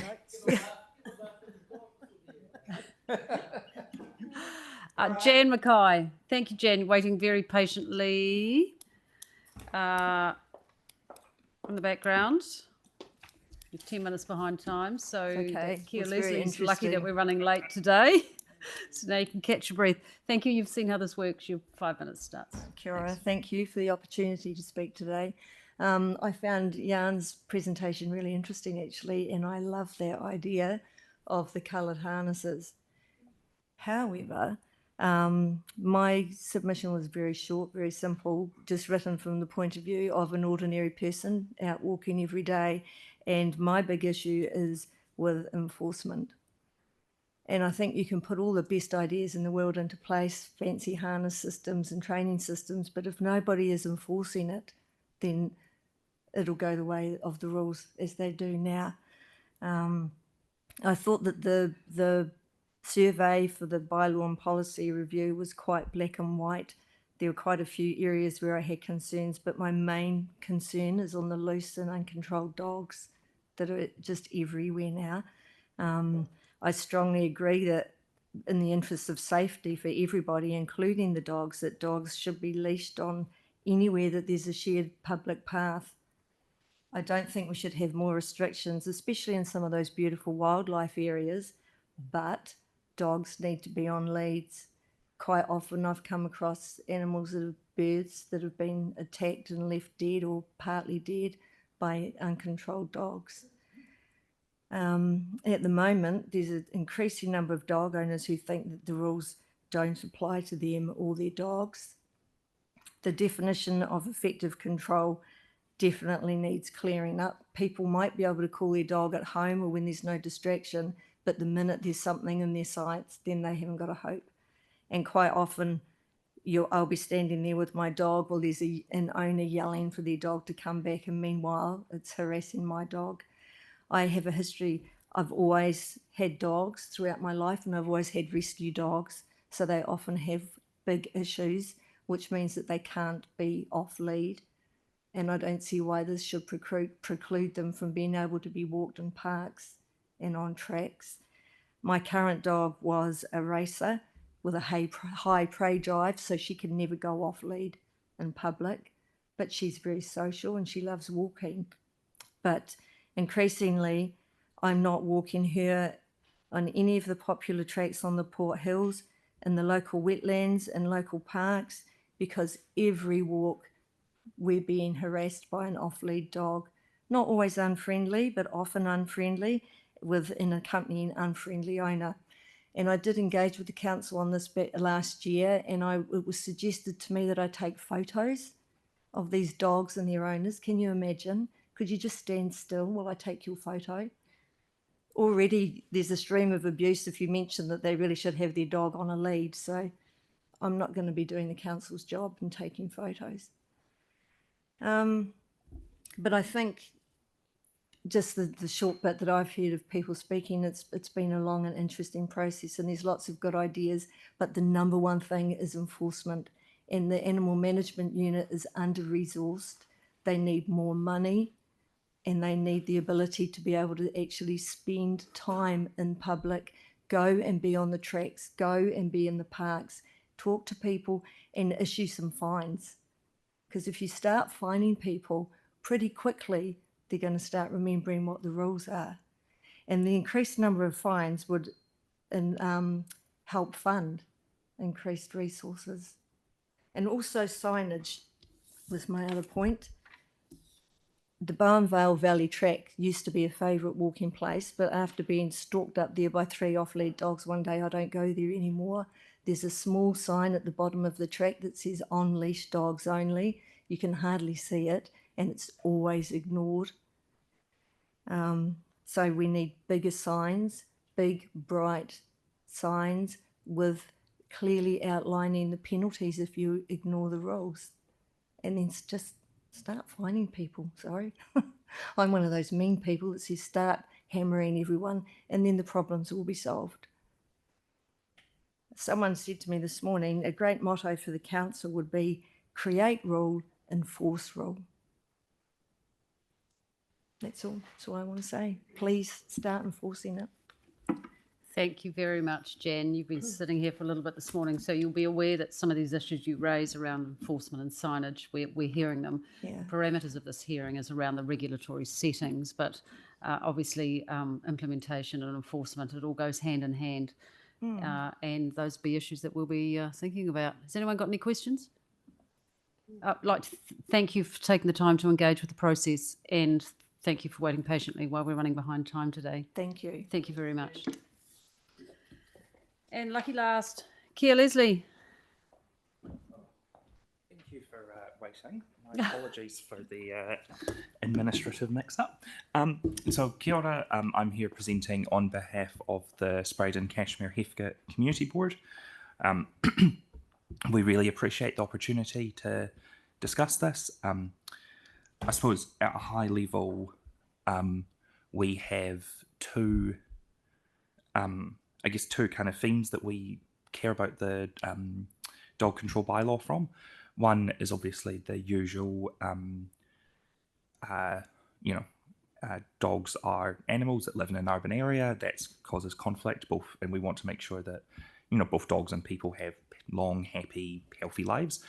And that's kind of an urban area thing. And, I think there's some good work in here around, some of the leashing on footpaths, shared paths and form tracks and so on to minimise some of those human-dog conflict opportunities. The other big area that our board is coming at this one from is around the interaction between dogs and people and our native wildlife, particularly birds. So I guess kind of thematically, those are probably the two kind of bits that we're looking at this one from. So in terms of the specific proposed changes that we both support and would like to see perhaps some more work on, the board strongly supports the proposal for dogs to be leashed on footpaths, shared paths and formal tracks. The bylaw should specify the maximum length of a leash. We said 1.5 metres, but we just thought that if we're going to say leashing, it may be helpful to define what that length of leash should be. The board is pleased with the tightening of the definition of effective control, as this will support council staff to operationalise the bylaw and policy. One piece of feedback we often get from residents is that effective control, not just residents actually, but also staff, is that effective control can be really challenging under the current bylaw to actually both explain to people and then hold them to account on. Everyone thinks that their dog is under control until something happens and it's clear it wasn't. And so the more we can do to kind of keep that clean that's really beneficial. We strongly support the work council's been doing to have specific areas that are for dogs, so dog parks. And we think that this is, particularly when we look at perhaps tightening up restrictions on some areas, making sure that people do have places they can go to exercise their dogs, that their dogs can socialise. That's really important. We want to make sure there's a really good geographic spread of those parks across the city so that people can access them in their neighbourhoods reasonably easily, because we think that's one of the ways that will, if we can make it easy for people to do the right thing, take their dog to a place that is set up for a dog off leash, that's going to be the best place to do that. We realise, of course, the bylaw isn't where you're going to solve that problem, but we think that's a part of the puzzle that's important. We would like to make it easy for people to take their dogs to dog parks. I think that's particularly, in fact, looking at some of the work the regional council is doing around, how can we have dogs on public transport and things like that. But just in general, let's make it really easy for people to do the right thing, because, when someone gets up in the morning and needs to take the dog out, let's make it easy for them to do that in a way that's not causing conflict with other people or with wildlife. So then, I guess that's kind of looking, as I say, at the kind of more purely urban, aspect of this. Then looking at from a wildlife perspective, we would like to look at a requirement for dogs to be leashed in the Hoonhay wetlands. We're aware that that's starting to attract a lot of native wildlife, native bird life, and we think that would be a protection that would be really valuable. We strongly support the specific naming of Te Ihutai, the Avonhefka estuary, in the bylaw and policy. And we really, I guess, really emphasise these are internationally important sites for our native birds. They are really valuable to the community. They have really important ecological significance. And to be frank, the harm that dogs cause is often not immediately visible to someone. If a dog is, repeatedly disturbing a nest or repeatedly causing birds to fly away, it may not actually look like a huge deal to someone. Someone may just be sitting there going, look, that dog's just going for a run and the birds are flying away. They may not see the longer term harm that's causing. That's completely understandable. No one's saying that those dog owners are being irresponsible or not trying to do their best. And I think most dog owners would be horrified to think that what is, a completely natural behaviour for a dog of running and chasing is causing that kind of harm. So I think the more we can do to put some guardrails around that and make it easy for people to do the right thing and avoid causing that harm is really important. So I think those were the points that the board wanted raised here. Happy to take any questions, but Thank you, Kia. Any questions from any of my colleagues here? No? No? We do appreciate you turning up and coming and speaking to your submission.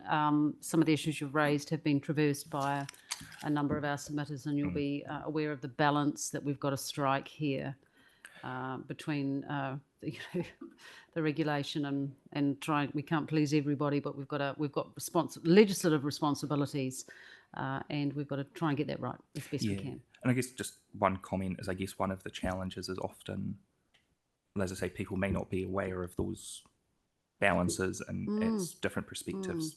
The challenge you have, I suppose, is that you've got to try and balance all the different individual perspectives, and I do not envy you your task. Thank you very much. Thank you.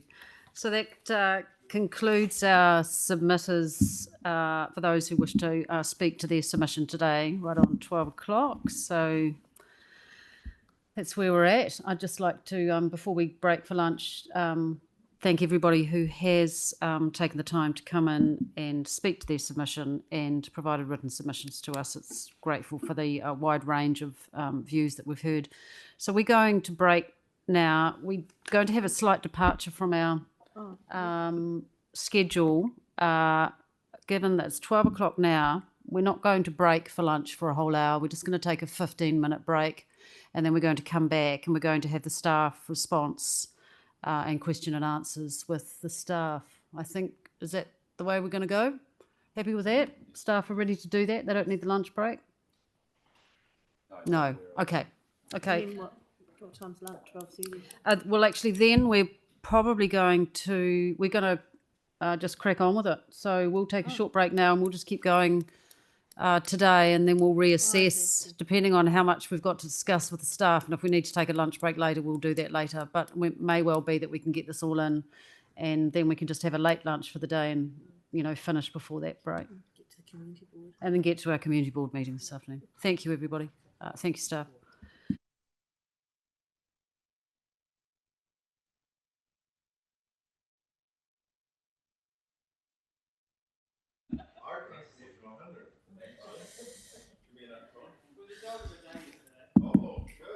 Okay, so welcome back, everybody. It's now 12:30. We're probably going to spend the next hour hearing from staff on their advice to support the deliberations, which is item number 5 on the agenda, page 97 in our agenda. And can I just confirm for everybody that this is being recorded on Zoom, but it's not a live stream, just to clarify anything there. And I know this goes against the grain slightly with questions at the very end, just in the interests of the broad range of issues that we've got and to facilitate constructive engagement today. I'd like us to be able to sort of allow a few questions at the end of each section, if that makes sense. And I'll leave it over to you to decide where those section breaks are. Given that you know these topics like the back of your hand. So welcome back to the table, and floor's yours. Thanks. Thank you. I had planned just a short presentation here just to sort of get you moving into deliberations mode, and then once we've gone through that, we'll probably put the advice for deliberations on screen to go through, and any questions at any stage we can work through as they come up. Okay, so no questions during the presentation. It's Is very that the short. rule? It's like 3 slides. Yeah, thank you. So this is just to focus you on the staff reports that you have before you. There's 2 of them. The first one summarises and analyses all of the submissions. The key questions are all summarised with the percentages and some of the themes that came out.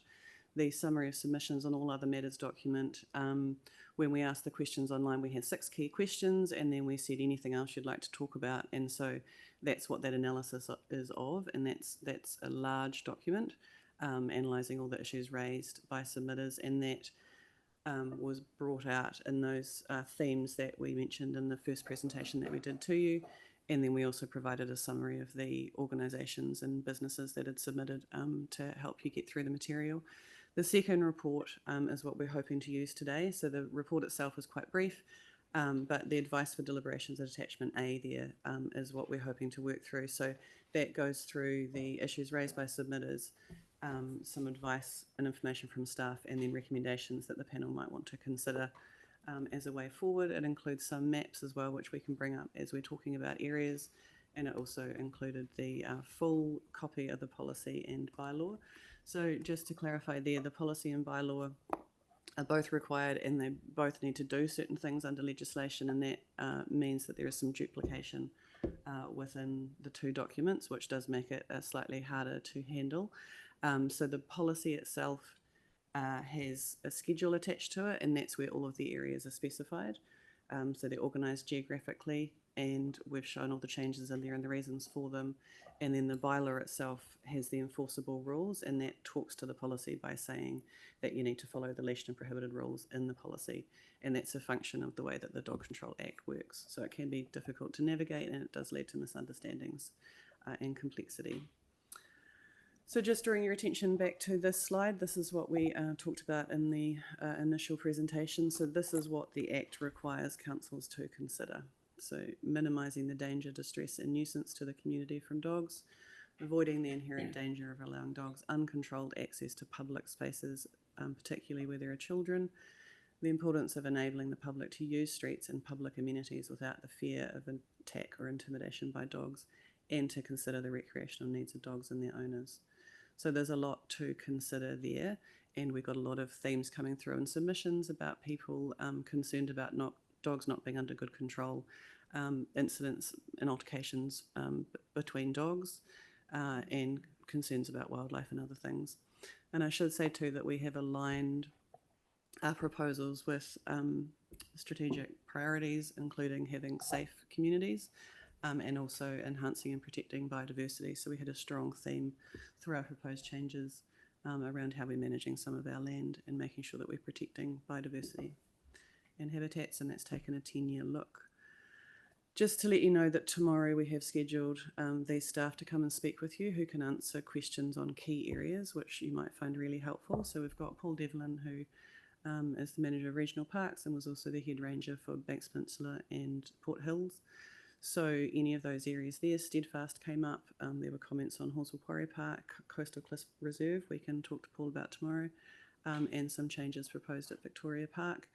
Robbie Hewson, who manages the coastal area and the plains to the north, so that is areas like Sticks Mill Conservation Reserve, which was of interest to submitters, the Groins, Ferrymead, the estuary, and surrounding areas like Ferrymead Regional Park. Can I just ask you to talk a little bit closer to your microphone? Sorry. I'm struggling a little bit. No, it's okay. And Zane Lazare, who is team leader of the residential red zone. So you can talk through issues raised by submitters with Zane, including why we've taken the approach that we've taken. And I will just outline that the approach in the red zone is different to what we have used everywhere else, and that's because it is really an evolving area. It's going to change an awful lot during the lifespan of the policy, and that has meant that it's been a bit trickier to pin down specific areas. We've gone with sort of categories to help people understand what's happening in the area, and it aligns with the management and with the goals in terms of biodiversity and habitat enhancement there. And we also propose some changes in the Brooklands red zone area too, which haven't been picked up much in submissions. And then we've got Andrew Crossland coming, our chief ornithologist, who will talk through any questions that you have about our wildlife protections. In the proposals, we talked about changes to manage what's happening in wetland areas, and some submitters said that we shouldn't have universal rules, we should have specific rules. We put that in as a category to ask people how they felt about protections in those areas, but we have actually put specified rules in for different locations that have prioritised or taken into account priority areas for protecting wildlife. So it's not a blanket across all stormwater basins and wetland areas. It is focused on protections where they're needed. That's helpful for the panel to know. So that's tomorrow, and that might be a really helpful thing to go, discussions to have when you've got questions about more specific areas. That's all I had in this presentation. So we can go perhaps to the, could you drive for me please, to the, this is a parks map, so we can check any specific areas, but we might first go through to the attachment with the deliberations document. That's the policy. So on the agenda today, attachment A to report 2 or 3 is thank you.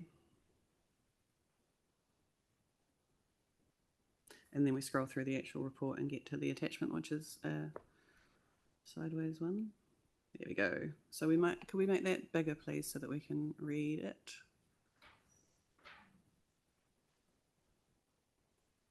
So what we've done there, you'll see that we've got a section on the general prohibited rules, and then we've got the specific rules, and then we've got other things further down. So we've tried to systematically go through and structure it so that it's easy to understand. So the first areas up are the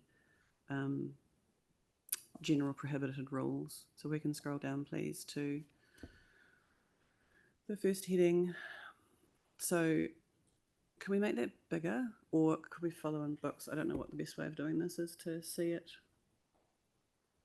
So there was only one change there. So the general prohibited rules are in playgrounds, skate parks, and swimming pools. And one submitter suggested that we make a slight change to note that we shouldn't have a complete prohibition because sometimes we hold events for dogs in swimming pools. So that's a very minor change, and we've recommended including that in the explanatory note. Good. And then if we can move through to the next one. So these are the 4 areas here. Actually, maybe if I draw that, it might be easier. So there were no changes from submissions around adding pump tracks to the prohibition on dogs in skate parks. And there's just some information there on why we have that in place, which is to protect children in particular from dogs in those spaces.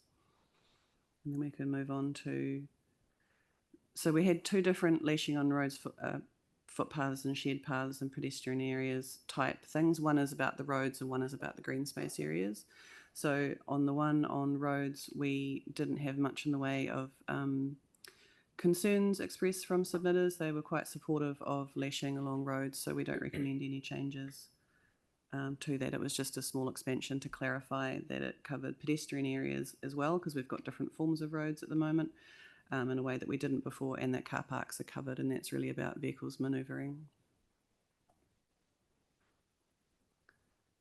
The leashing on wharves, jetties and boardwalks. We didn't get many specific submissions on it. Some people didn't like the idea, but other people did. When we did the survey last year, we got over 6,000 responses and 72% of people said that they liked it.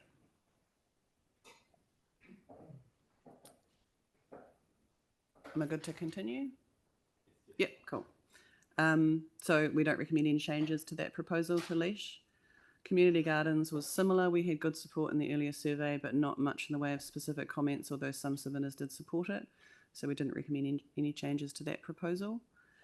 And then the leashing on sports fields during games, we got quite a lot of comments on this. People were concerned that when we'd said that dogs must be leashed on all sports fields during games and practice sessions, that meant the entirety of the green space that included playing fields. We think that's a useful observation, and we have recommended making some changes. So you'll see there in the box in blue under recommended changes, we've changed the wording to say this applies to the playing area marked by line marking, cones, flags or other means and within 5 metres of the playing area. So we think that that helps to address people's concerns and it protects the area that we're interested in. A lot of people supported this to protect children and activities, but also around people not picking up around dogs. Yeah, I think it's appropriate time to stop here for some questions, because I know there Littleton Rec Ground is one of the issues that people may want to ask questions about. Also, couldn't you alleviate the need for, fleshing it out in words by just putting all playing areas on sports fields in the headline? That would probably solve a lot of people's problems around that, maybe. We have the clause is the enforceable part, so it's important to have the right wording in the clause rather than just in the heading. Okay, well, Yeah, I mean, it's if people are reading that all sports fields, they're obviously going to think, you know, it's the whole sports field. I think we get into a slight difficulty if we're trying to put what we're trying to regulate in the title rather than just having a header and then having the actual regulation. In most with cases, the I right agree wording. with you, but not with this one. So what change would the panel like to make to this? Yeah. Maybe just go away and think about that. Confused about the relationship between sports fields and the explanation, is it? Well, it's, you know, the explanation makes it clear. I'm just saying that you could probably put it in here. The actual clause is the Sports wording, playing not field. in capitals. Yeah, I think that's what. I think we're getting to dangerous territory if we try to put too much into our headings from a drafting perspective. Is the panel happy with the way the clause has been changed in terms of the limiting it just to the active playing area with whatever, because there's lots of different codes of sport, so we've tried to cover that off by line marking, cones and flags or other means in terms of where the active playing area is, and then within 5 metres of that so that spectators and subs and coaches and gear is within that area where dogs must be leashed. So when you're speaking, you talk about the active playing area, but I think your wording only says playing area. Do we need to put the active bit in there? We can. We've said marked by the line marking of things, so we can add that word if that's helpful. We need to be really careful of our language, and I think if we can unify the language and be consistent. So in the box where you've got your recommendation, when it says it makes sense for dogs to be allowed to run around, I think we should put to run off the leash. Where are you looking at? Oh. Yeah. Sports fields can be great wide open. Am I in the right one? Yeah, that's the reason for the change rather than the drafting of the policy itself. Yes, but I mean, when you're saying run around, you're talking about leashed or not leashed. I think it would be good to keep the language the same. I think that won't be in the actual bylaw. No. We won't have that. It's just commentary. Oh, okay. Yeah. Thank you. Yeah. Yeah, I wonder whether we move on to the Littleton Rec Ground questions now, Tyrone. That's much later in the document because it's acknowledged there that that was an issue, but it's under the specific leashing rules because it's a defined area. So the difference between the general rules apply in every situation of a category of place, and the specific rules apply to specific land. So we're covering all the general rules first that apply everywhere, and then we'll cover the specific land. So can I just have a quick show of hands? Where are you at with that drafting and that wording in there? Is everybody happy, or have you got any more questions? I'm noting what you've asked for, Kelly, but I think there may be a difference of opinion in terms of drafting styles and efficiency of words. Does anyone else got any questions on that one? Noting that we're going to talk about Littleton Rec Ground later in the schedule. That's the next gnarly bit. Let's move. Just ask a question: Is it easy enough to have effective control that that 5 metre buffer? Yeah, that's a good question. I'm okay with 5 metres. I'm a dog owner. Anyone else want to comment on that? 5 metres, whether you think that's appropriate? From the field. Yeah, from the active area. Yeah. We thought that was a good balance that responded to submitted concerns and protected the area that we thought needed protection. Yeah. Yeah, I think it's a smart Everyone's move. happy with that?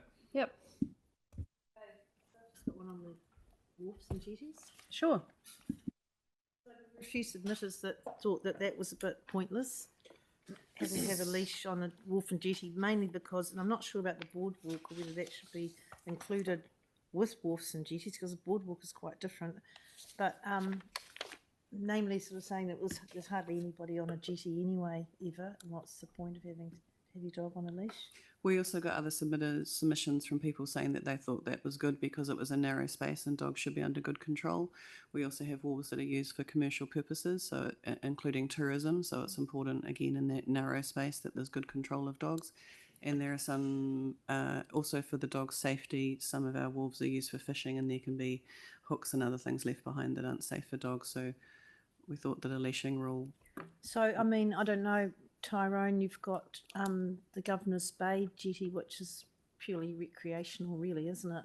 Do you have a comment around that one being treated differently, perhaps? I mean, it's specified in here as being dogs must be leashed, right? So, I mean, that You sounds okay with fine. that? Yeah. Okay. I don't see any issue with that. Probably get Just into a couple of dangerous territory. submitters said that they didn't think they should have a dog on a leash on a wall. Shouldn't have a dog on a leash on a wharf. Hmm. I mean, I think there's so much mixed use on it's a wharf for people, really. So, and also, can I just clarify when you're talking leash? So for instance, on a wharf, it could be a long leash or a short leash. It's not specified. Whereas other areas we specify short. We haven't specified. The only places we've specified a short leash are on the paths and things, and we currently specify that for Hagley Park, which was that change we made last time, and with the summer beach prohibition areas, when you're walking through a recreational swimming area, you can have an exemption to pass through if your dog's on a short leash. Yeah. That's the only times we use it in the bylaw currently. Thank you. Yeah, my general thought around the wharves and jetties is that there was an overwhelmingly yes to that. I think that if it was a bit closer with the yes and no's, it may have warranted further consideration, but I think from the... But isn't it more of a case of horses for courses? Like the rule might be leashed. So if someone else turns up, if there's a solo fisherman that's on the wharf and there's one person there a day, there's dogs running around, that's fine. When someone else turns up, he knows at that point he's got to put his dog on a leash. Or, because there's not going to be enforcement and you're not going to get knocked on if there's no one there, because there's literally no one there. Isn't that kind of how it works?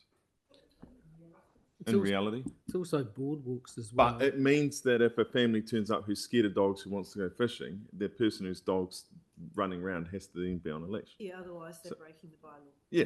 So it's... We don't really have conditional rules like that, although we've suggested some for the leashing on paths rule. I don't mean conditional rules, I mean that's how it practically works. Sometimes it does, yeah. Yeah. It's variable. But some of those wolves are high use, they're not, and at certain times of year they're busier than others. Yeah. Okay, thank you. We can move on to the gnarly bit. Yeah, so leashing on the green space areas. So there's a lot of information here for you, which I'll try and work through quickly in summary form.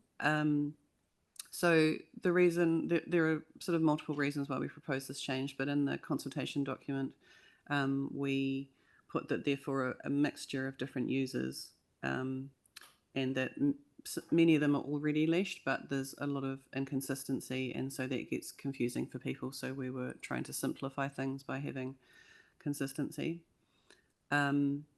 In the proposal, we also specify that it doesn't apply to Bottle Lake Forest Park because the entire path area is a dog exercise area. Maybe if I go through this. Oh, that wasn't what I meant to do, sorry. Could I just ask, what's a formed track? That's a good question, and there was some confusion from submitters on that, and we have proposed a definition of that.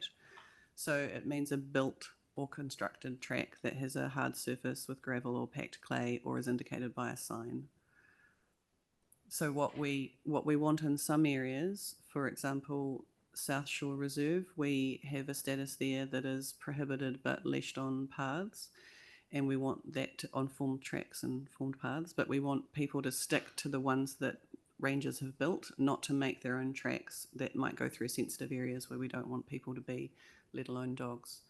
So a lot of these tracks will be in spaces like in the stormwater basin areas, so they're shingle tracks, and others will be in the hills, often because putting in a hard surface is relatively expensive. Some of our bigger parks with longer tracks, we have this kind of formed path, which it doesn't have asphalt or a concrete surface, it has an alternative surface, and we wanted to be clear that when we're talking about these forms of pathways, we're meaning all these forms of pathways across the district.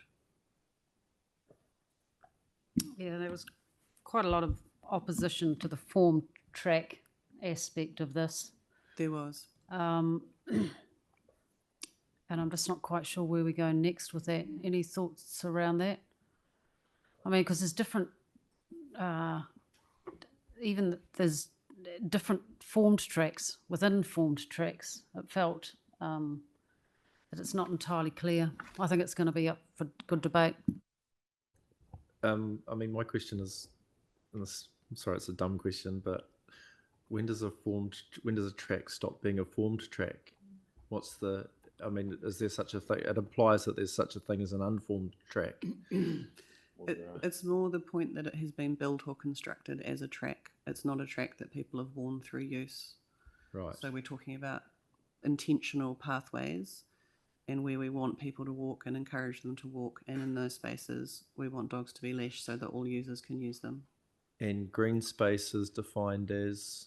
We use the term green space and not parks and reserves because we're also talking about the stormwater basins, which technically aren't park or reserve, and they're managed as stormwater assets. Right. So, and to the public, there's no distinction. They all look like parks. What if it's a forested area? Like Bottle Lake? Or like Diamond Harbour? The parks and reserves, public land. Right. I would say largely there. They're all So that's green considered space. Parks and reserves. Yeah. Yeah. Yeah, there's quite a lot of opposition to some of the stormwater spaces and the formed tracks. And just a matter of process then, are we going to talk about individual spaces a bit later when we get to schedules? We'll just talk about the high level and stuff now. Some of this stuff blurs and overlaps a lot. So we were areas like Te Kuru, which is 109 hectares of space. It's got 14 kilometres of walking and cycling tracks. It's all opened up to the public, and there haven't been any dog controls in place because we can't put specific dog controls in place other than through this long and involved process. And that meant that we had a mismatch around what we were wanting to happen in that area, and conflict between users who were worried about interactions between dogs or who were worried about wildlife protections. And wildlife it might not be there yet, but it will over time establish and make its home in those areas if dogs aren't in the wet areas and the planted areas. Pauline? To offer an opinion here, that's all. That like, I personally don't support the idea of the leashes on the form paths and form tracks. I just think, and if you're talking conflict with cyclists, a leash is worse than not a leash, in my view. And I just think because it's too vague, like you can have the dog, as one guy said, would he say 5 centimetres off the track? It's okay, off the path. Or what if you're crossing the path, you know, you're still breaking the law. So I just think it's too vague, and maybe coming back again to quite a few criticisms that we don't really have the data to support actually imposing this restriction on people. So that's my view. I don't support it. I don't think that it's going to make a huge difference to public safety. So I think it's going to create confusion. If I can take it back a step, at the moment we have a rule that you have to leash your dog on a footpath alongside a road. Yes. And we now have a big increase in shared paths that are used by lots of users with wheeled devices, and some of those are within the road corridor and a lot of those are within parks. So there's a blurring of what's a footpath and what's a shared path, because effectively any footpath can now be used as a shared path because you've got all those multiple users. I don't think we have any objection to it. And I then- don't think we have objections to footpaths and shared paths. It's just the formed track part that we're really starting to question here. So and then we looked at lots of the other parks that we have, and we do have things that might not be called a footpath, but that are a formed path that might have shingle on them. And then we've also had this situation with new areas of land being developed with recreational access, but we don't have any rules in place, and that's led to problems. And we know that there's a lot of stormwater basins that are going to be developed in the next 10 years. So we're wanting to put that rule in place so that it future-proofs the policy, and it applies to all those areas that are going to be developed where we're going to want to protect wildlife, but we can't currently specify that land because it doesn't exist in the form that it will ultimately be in. When those areas are developed, and if we decide that that dogs need to be on leashes there, can we not amend the bylaw? We can, but At the time? the legislative requirements are onerous for this. We have to notify every registered dog owner, which is over 37,000 people, and we have to go through a full special consultative procedure. There's no mechanism for us to make a minor amendment. It has to be the full process, not a review like this process, Yeah. but even an amendment involves those steps, which are very expensive But to I mean, undergo. even then, if we do that, it's still not going to overcome the confusion element of all this for people. If people get used to leashing on pathways and form tracks and all forms of paths, then that is in many ways simpler than having lots of different bits of land with different rules on. Well, yes and no, because you've still got that that effect that we can say, but if you're just next to the path, that's okay. That's confusing, I think, and I also think there's a downside to it as well, which a dog can't get out of the way if it's on a leash. It can't, and I think generally I do support those opinions today talking about dog psychology.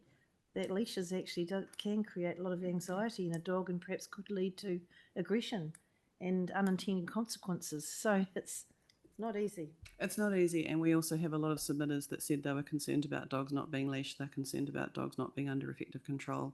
They've got their dog leashed and they've got dogs coming up and altercations are happening. People have been bitten, have been in attacks. So And that could be there is because that of the whole leash range. too. And also, I mean, out the balance. dogs on leads are not always under effective control either. You wonder who's leading who sometimes. So the leash is not a silver bullet. It's not a panacea for all issues with our dog problems.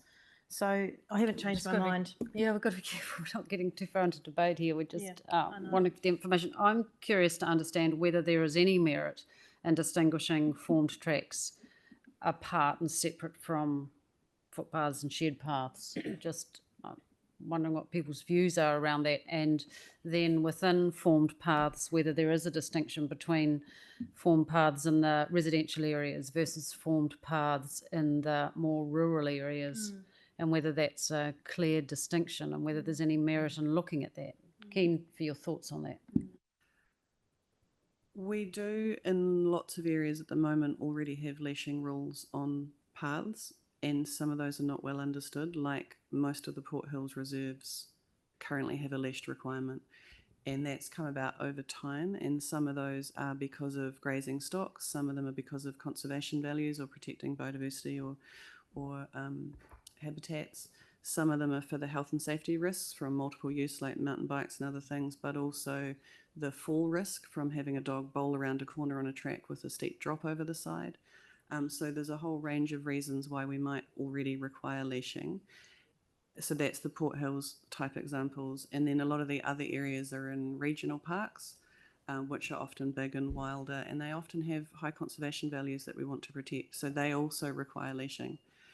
So we're trying where we can to go with simplification, but it's also leading to complexity and confusion. So it's that the balance is hard. So I wonder whether the way around this is the current proposal clearly singles out, does not apply to Bottle Lake Forest, which is a dog exercise area. Is the way around this then to create a few more dog exercise areas where this leashing on the path does not apply? And at the moment, we've got one in Bottle Lake. Where else? Pardon? Yeah, so, it's a dog exercise area. Is that how we combat that, by having some clearly marked dog exercise areas that aren't fenced like a dog park, more Bottle Lake type paths, and that we look at ensuring that we have those established in the four corners of the city so that everybody in a particular ward has got easy access to a dog exercise area where these paths rules and formed track rules don't apply? It's just my thoughts on that. I think that would be possible, but would include an enormous amount of work and reconsulting. Not afraid of work. I mean, because we got a lot of criticism from people saying that they didn't have, that parts of town weren't well catered to. But I think often that comes from a misunderstanding that dog parks aren't the only area where you can exercise dogs off leash.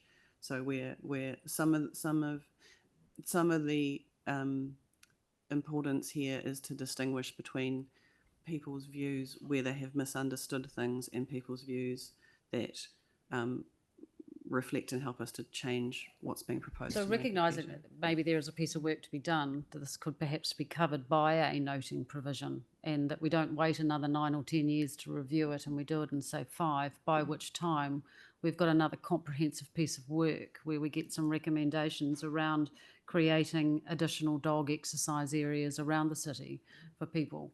So then we don't fall into this rub. Yeah, I was just going to say, Victoria, why don't I suggest we do some more work on that, because it's obviously of interest to the panel. Yeah. And give you some. And it's of interest to the public. And yeah, because of the, and come back to you tomorrow maybe. Yeah, surely the onus is on us. All I would, oh, sorry, you go. Well, yeah, well, obviously some maps around where you can and can't do what. I mean, because the staff are right, there are a number of misunderstandings, and we've heard them through the submissions. And I think people get shocked when they find out there's 1,200 various parks across the city. And so there'll be a number of them that are usable. So it'll be easier for people to know. But for me, the overarching thing here is, and it's been raised by submitters, that's why I'll go there, is that there's, what's the problem we're trying to solve in doing this? Yeah. Has been raised multiple times.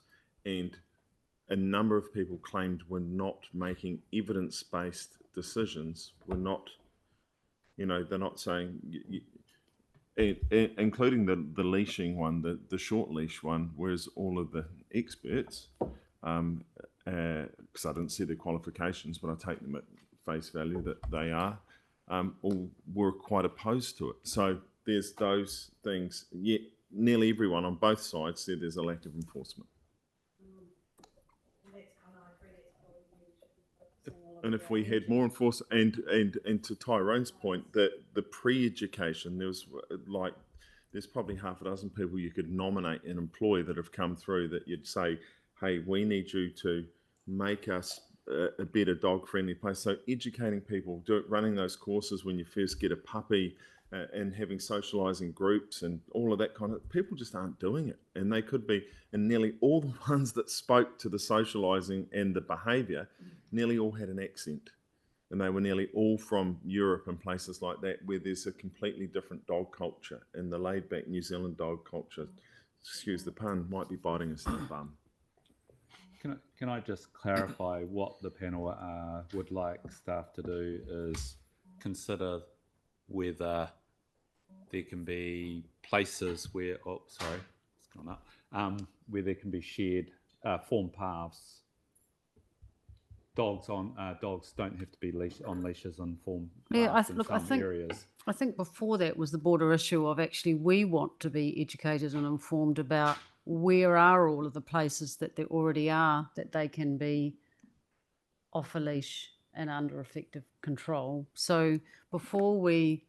Well, that's the default, isn't it? Yeah, well, it is the default. But I think from that perspective in relation to the form paths, where are those areas? Is that... that are going to change? Yeah. Is that something that staff can bring back?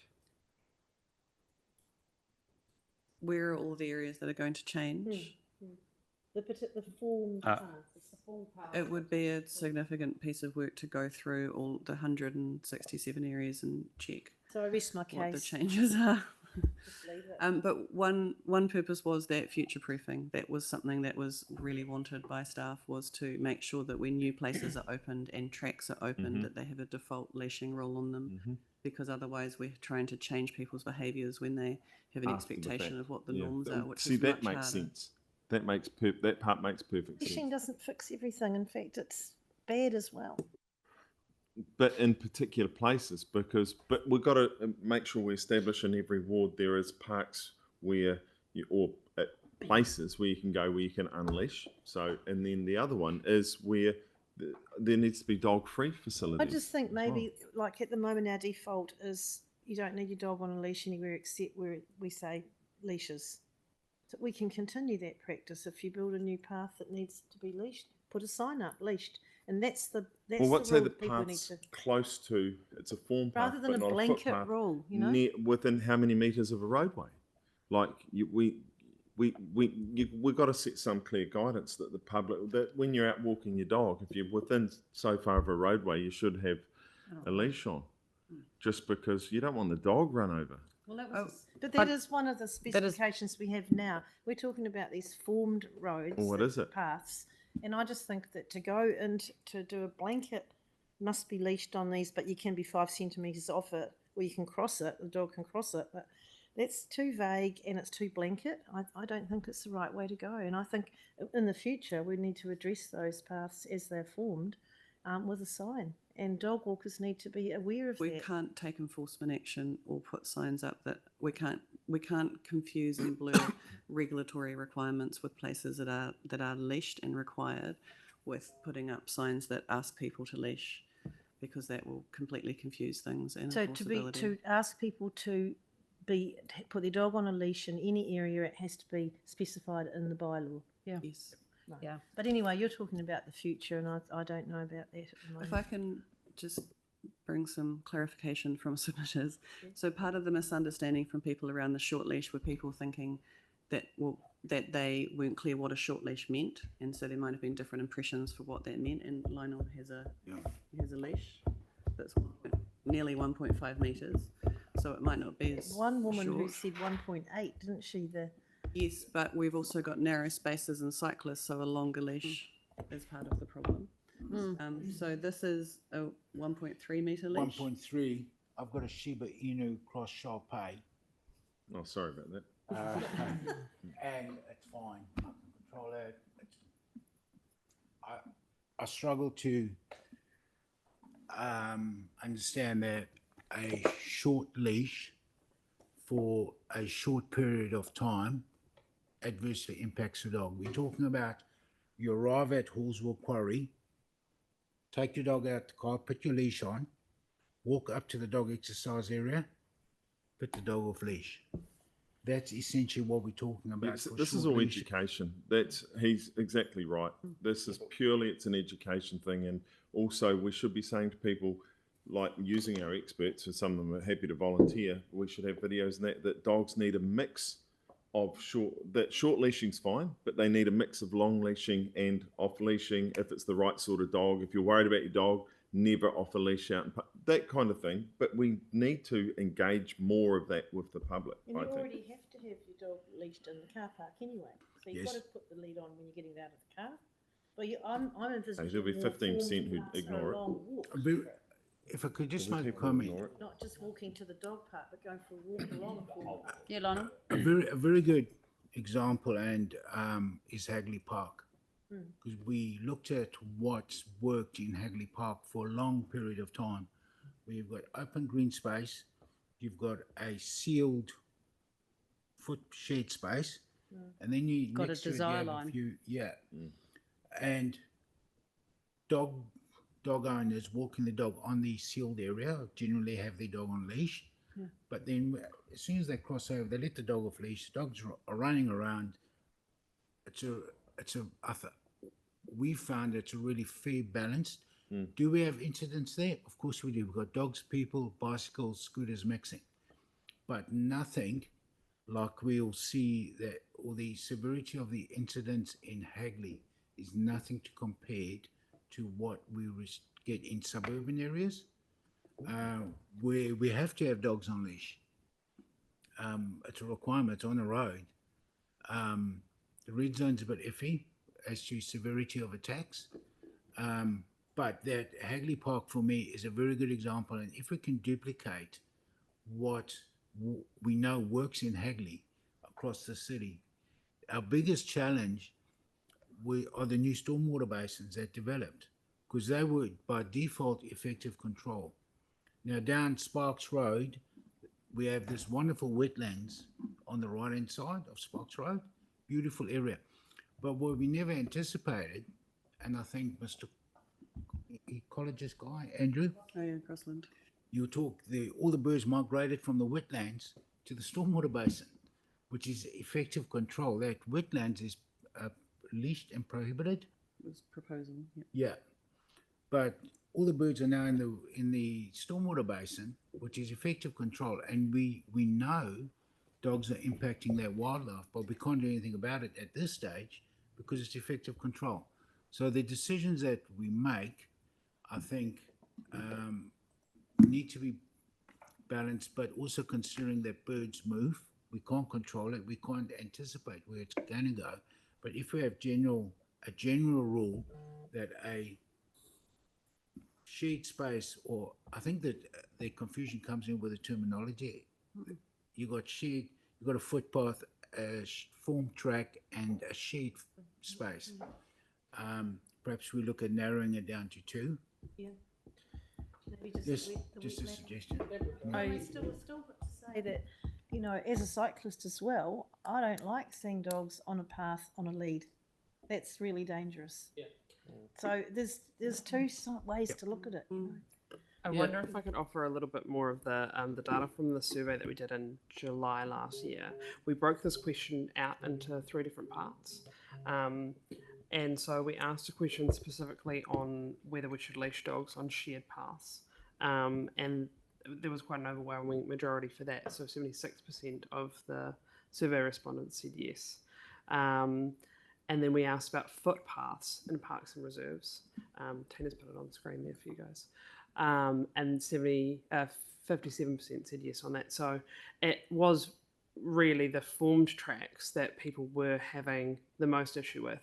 And people were allowed to make comments during the survey, and a lot of those were those sort of misinterpretations and things like people walking their dogs in the Port Hills, which was already a leashed area under the 2016 bylaw.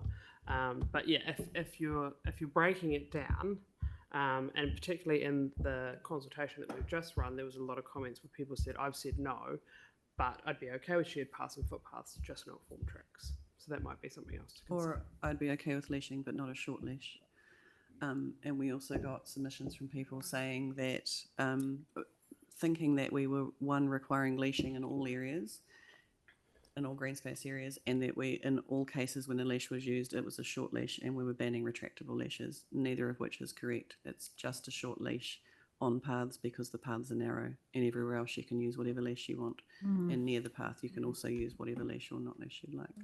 It feels to me that we're going round and round in circles today. We probably need to sleep on it. I also don't see where. Wagging our tails. You know, We're chasing our tails. What was that, Kelly? All in favour of dogs having, you know, plenty of space. You know, when you look at Burwood Forest, you know, dogs can run free in there. Yet there are hundreds, probably thousands of cyclists, including me, who go there all the time. The tracks are quite limited.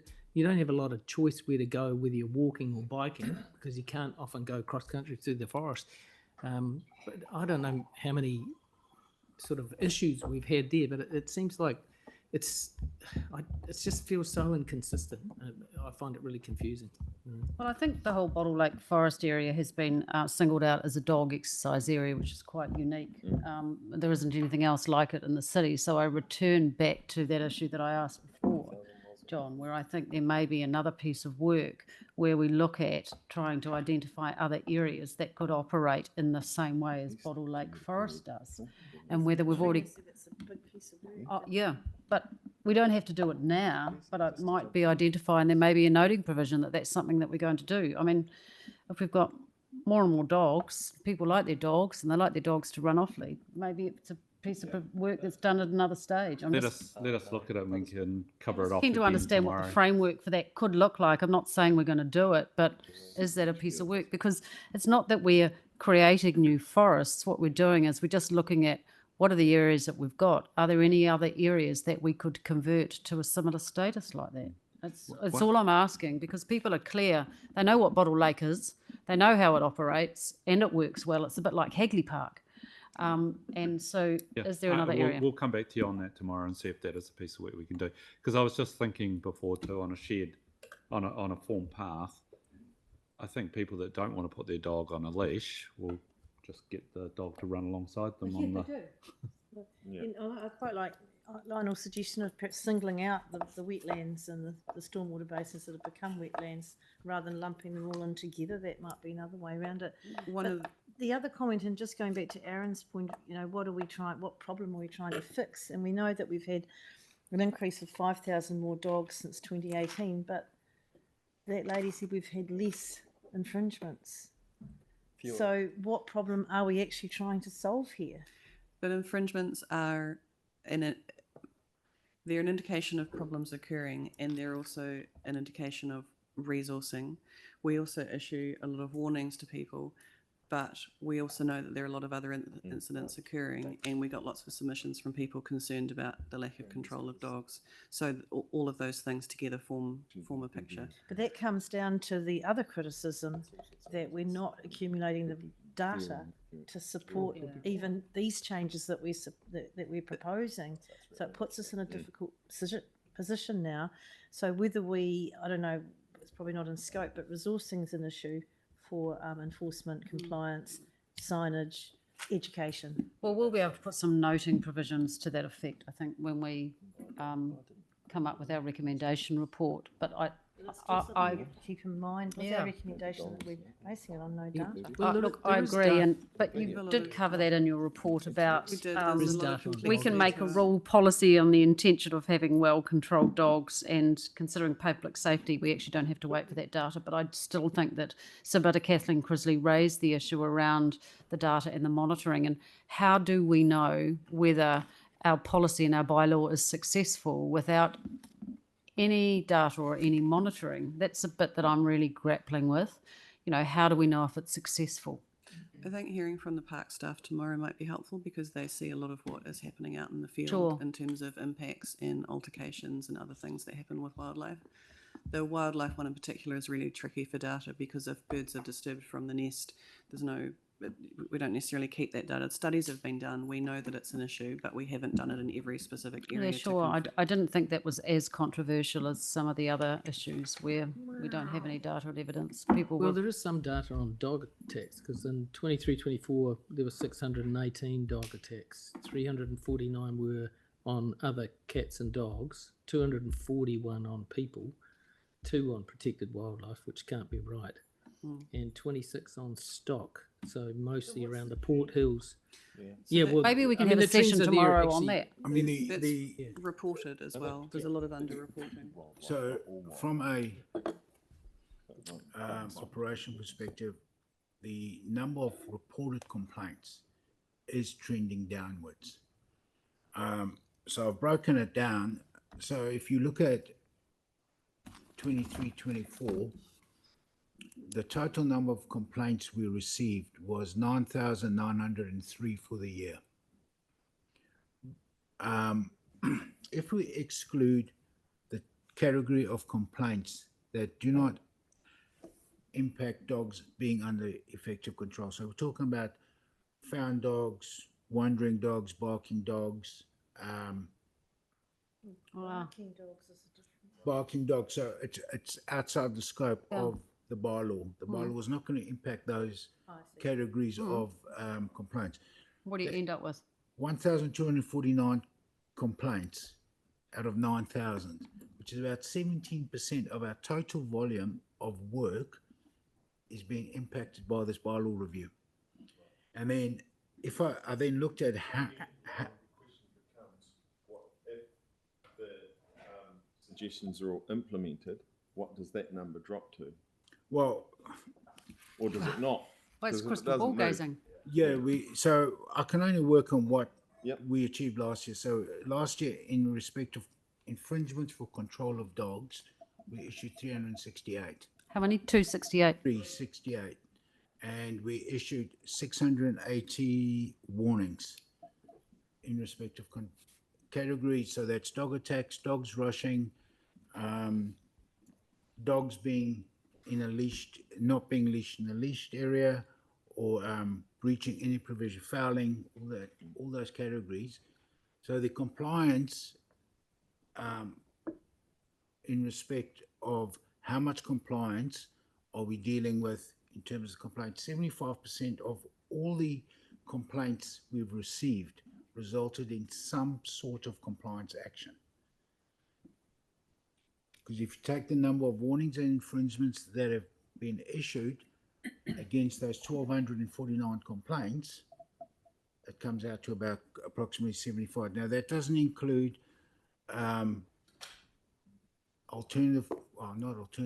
other forms of compliance is classifying dogs as menacing or dangerous. That's not essentially covered by the control of dogs because it would have been picked up at the other thing. But dog owners probation, we disqualify dog owners, not in huge numbers, because of the approach we take is an escalated compliance approach, and where your warnings far exceed your infringements, the warning's the first stepping stone to an infringement. We don't go out where we see someone's dog off leash and issue an infringement. What we're looking for is the trend, Hmm. and with the increased number of dogs, if the compliance issues is decreasing, then what problem are we trying to solve? I think, if I can make a comment, I think it's decreasing for, So the complaints are trending downwards, but what we don't reported have is any indication on what's happening in the warnings. Can I suggest we do this again tomorrow, maybe? Yeah, sure. And then Lionel can prepare some slides and that too. That we Look, I think might that'll be helpful because we are understand. chasing our tails today, and we're never But, going to get through this I mean, report. We have to ask the question: is it worth, rather than even having all these changes made, to get the outcome, employing an educator for a year that runs a whole lot of programs that gets us to creating the better environment, the better behaviour. They work with just a really cool set of videos so people go, man, what a great place to own a dog is Christchurch. And then you possibly don't need more compliance officers because the ones you've already got are getting the job done. Well, I think that's something which is probably outside the scope of what we've got here. We're trying to do the regulatory settings, and we've gone out for consultation with that. Unless you're saying leave the regulatory settings As they are. Yeah, potentially leave them and focus on what are the actual problems and how do we make that environment better. Because I've grown up around dogs my whole life. My mum showed dogs. We own a dog, and I've learned stuff. So that means that the majority of people that have dogs could learn stuff from the right people. Well, that gives us something to think about overnight, doesn't it? I think it'll be good to hear from Lionel tomorrow with a bit more of a presentation around that aspect. And I think, as you said, we are running around in circles chasing our tails here. Let's get through your report. Let's hear what you've got to say. We can pick up some general themes. And we can perhaps, the difficulty is we've come straight off the end of submissions, and actually we haven't had a decent amount of time ourselves to try and figure out what it is that the next step is and where the information gaps are. So tomorrow may be more useful for us. Can I recommend that if panel members have time that they read through this particular section, because it unpicks some of the complexity, will clarify a number of questions, and it might That's help very you to polite form of a you to view. say if we have time. As the chair, I expect that everybody has read it and that we all need to be reading that report and with our highlighters and going through that and seeing where our questions are tomorrow. So maybe we go back, because this, I'm not sure how useful this is at this particular moment then.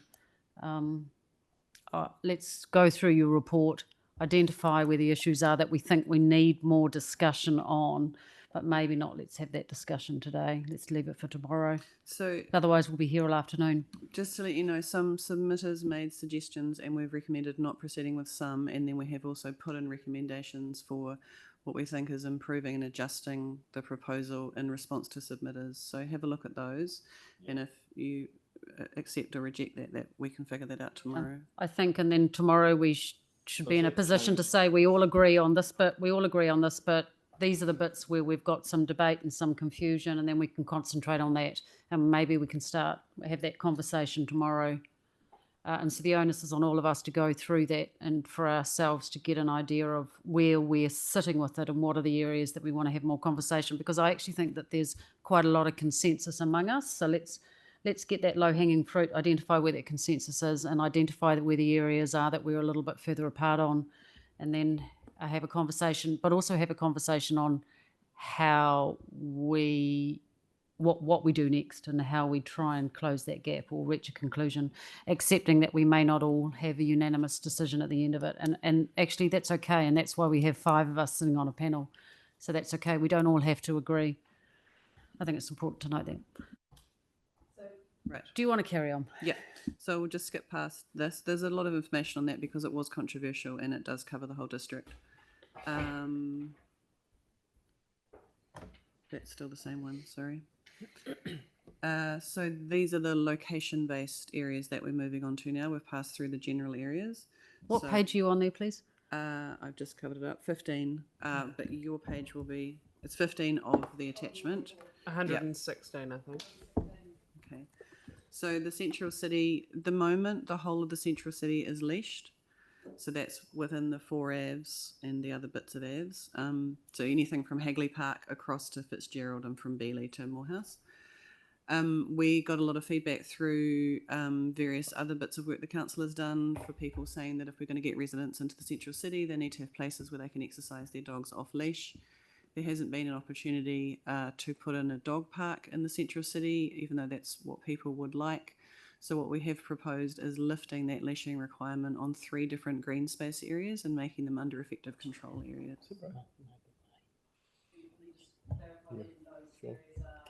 The Wairora Park and the Avon Loop. So some people confuse the Avon Loop with other parts of the red zone. So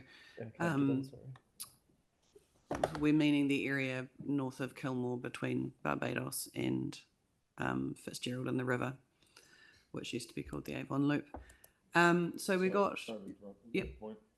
Because there's been a request for a dog park forever, Avon Loop's the obvious spot. Can we, as part of our notes, send something to Parks to investigate? Because it's only a fence, essentially, to start with. A fence, a tap, and... Yeah.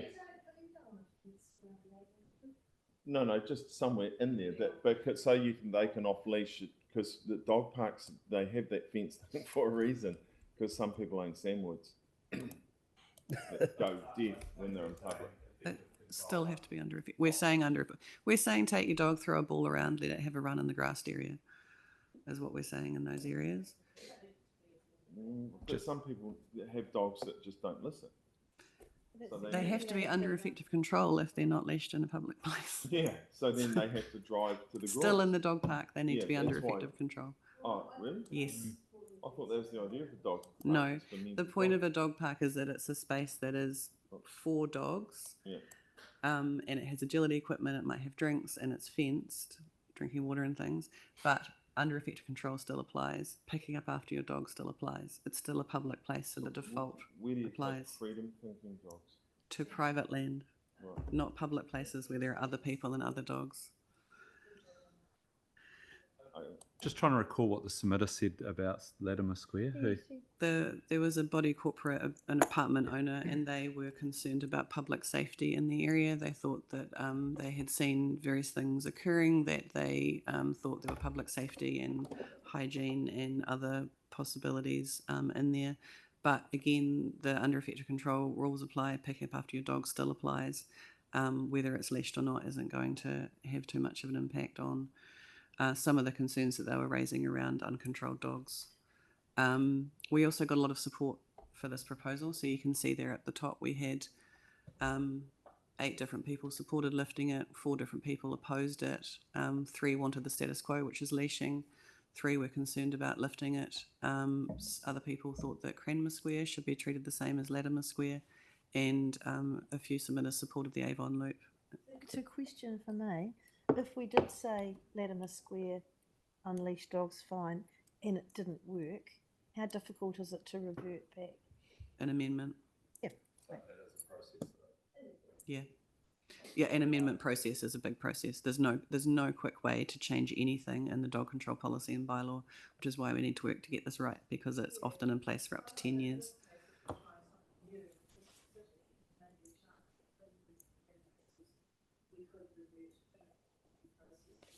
It would be a full amendment process. Notify all registered dog owners, full special consultative procedure. So, sorry, Victoria, but we've got IT. Surely to notify 35,000 owners is one email. There's a lot of people that don't have email addresses. Yeah, so there's a number of them that don't have email addresses. So it would require an email and letters out and a few follow-ups. And then hearings would have to follow because it's a special consultative procedure. And though we must notify dog owners, we need to consult generally anyone who might be affected. So it's broader than just letting the dog owners know. Can I just say to the naked eye looking at Cranmer Square and Latimer Square, they can see that both of them are geographically and built environment around it, both very similar places. So can we just have a quick conversation then around the distinguishing features? I know that at Cranmer we have got the school that use that as a sports ground, but other than that, what are the distinguishing features between Latimer and Cranmer that set it apart, where you will lift the leashing requirements on Latimer but not Cranmer? What else is distinguishable between those two separate spaces? The primary reason was the children's use of it from the school. And From, one of block Cranmer maybe got Hagley Park. and not Yeah. Latimer. Yeah, and, okay. and Hagley's closer. Yeah. Like So- Lionel pointed out the bits around Hagley, how good it is, and the less issues you have, the bigger the space. Okay, and so was there any issue about the demographics of the people that are congregating in those spaces? I'm just mindful that there were some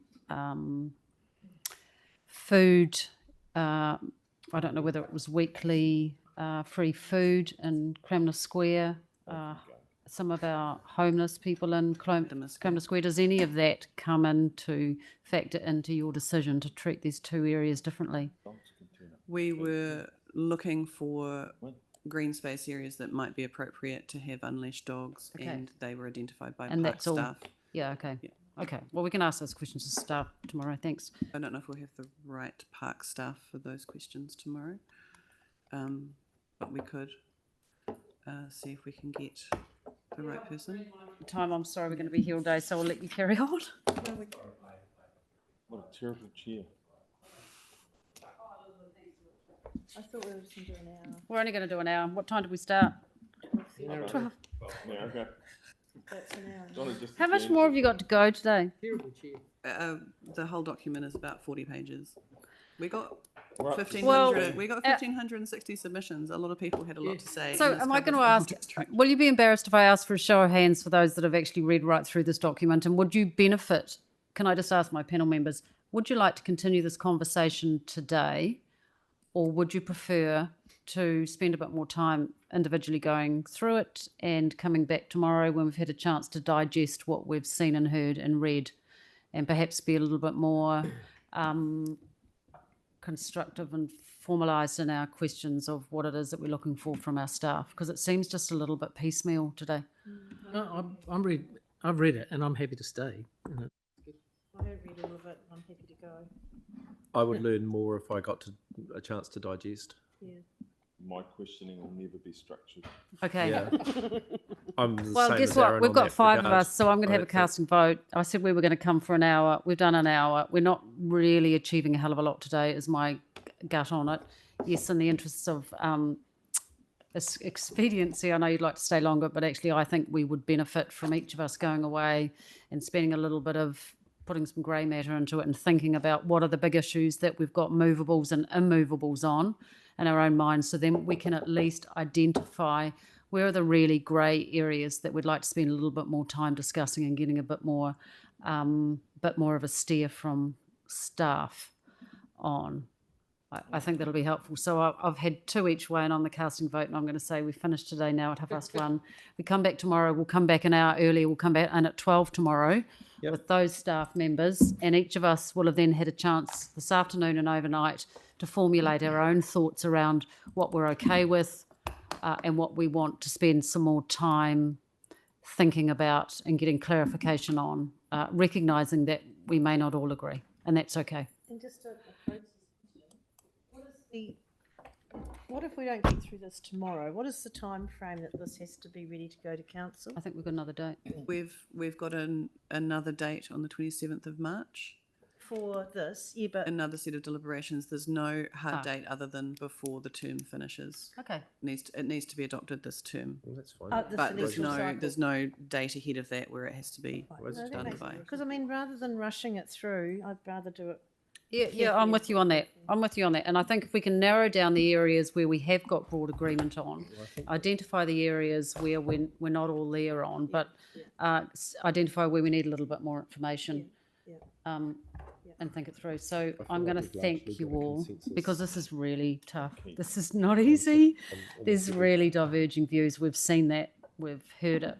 Got to solidify what that is. And we appreciate the work that you're putting in. So let's take a breather and come back tomorrow and get some clearer thought. Nut out some of the little. Yeah, why not be? Just to clarify, do you want me to see if I can get the park staff here earlier, or are you happy with them coming up? No, 12 we do. Yeah, the No, park I staff don't think the were park organised staff need till to come 1. earlier because I think we Okay, need to pick up we'll come tomorrow, earlier, pick but- up where we left off today because there's still a little bit more work. And the onus is on us to just get some more clarity around our own thoughts so that we're not quite so scattergun. So I'm just thinking too why we've chosen 12 o'clock. No, because I know I've got a Central City committee meeting before that, but I don't think that'll go for very long. And if it's just about me, we could possibly do earlier. Do you want me to? Shall we ask Mabel to see where the break is in the diary and if anyone can come in earlier amongst ourselves? Are you guys available earlier tomorrow? I am. I can come in early. Yeah. Simone? Huh? Till? Okay. Okay, so we'll leave it at 12 o'clock. We could do 11:30, or do you need a buffer? Is the chamber free? We'll leave it at. Let's just leave it at 12. Let's not make it any more complicated than we need to. We'll adjourn till 12 o'clock tomorrow. Just thinking, Kelly. Yeah, no, It's fine. It's fine. Thank you very much. Tomorrow, so that's fine. The job comes first, and the job's shooting deer. I mean, Shooting fish in the barrel.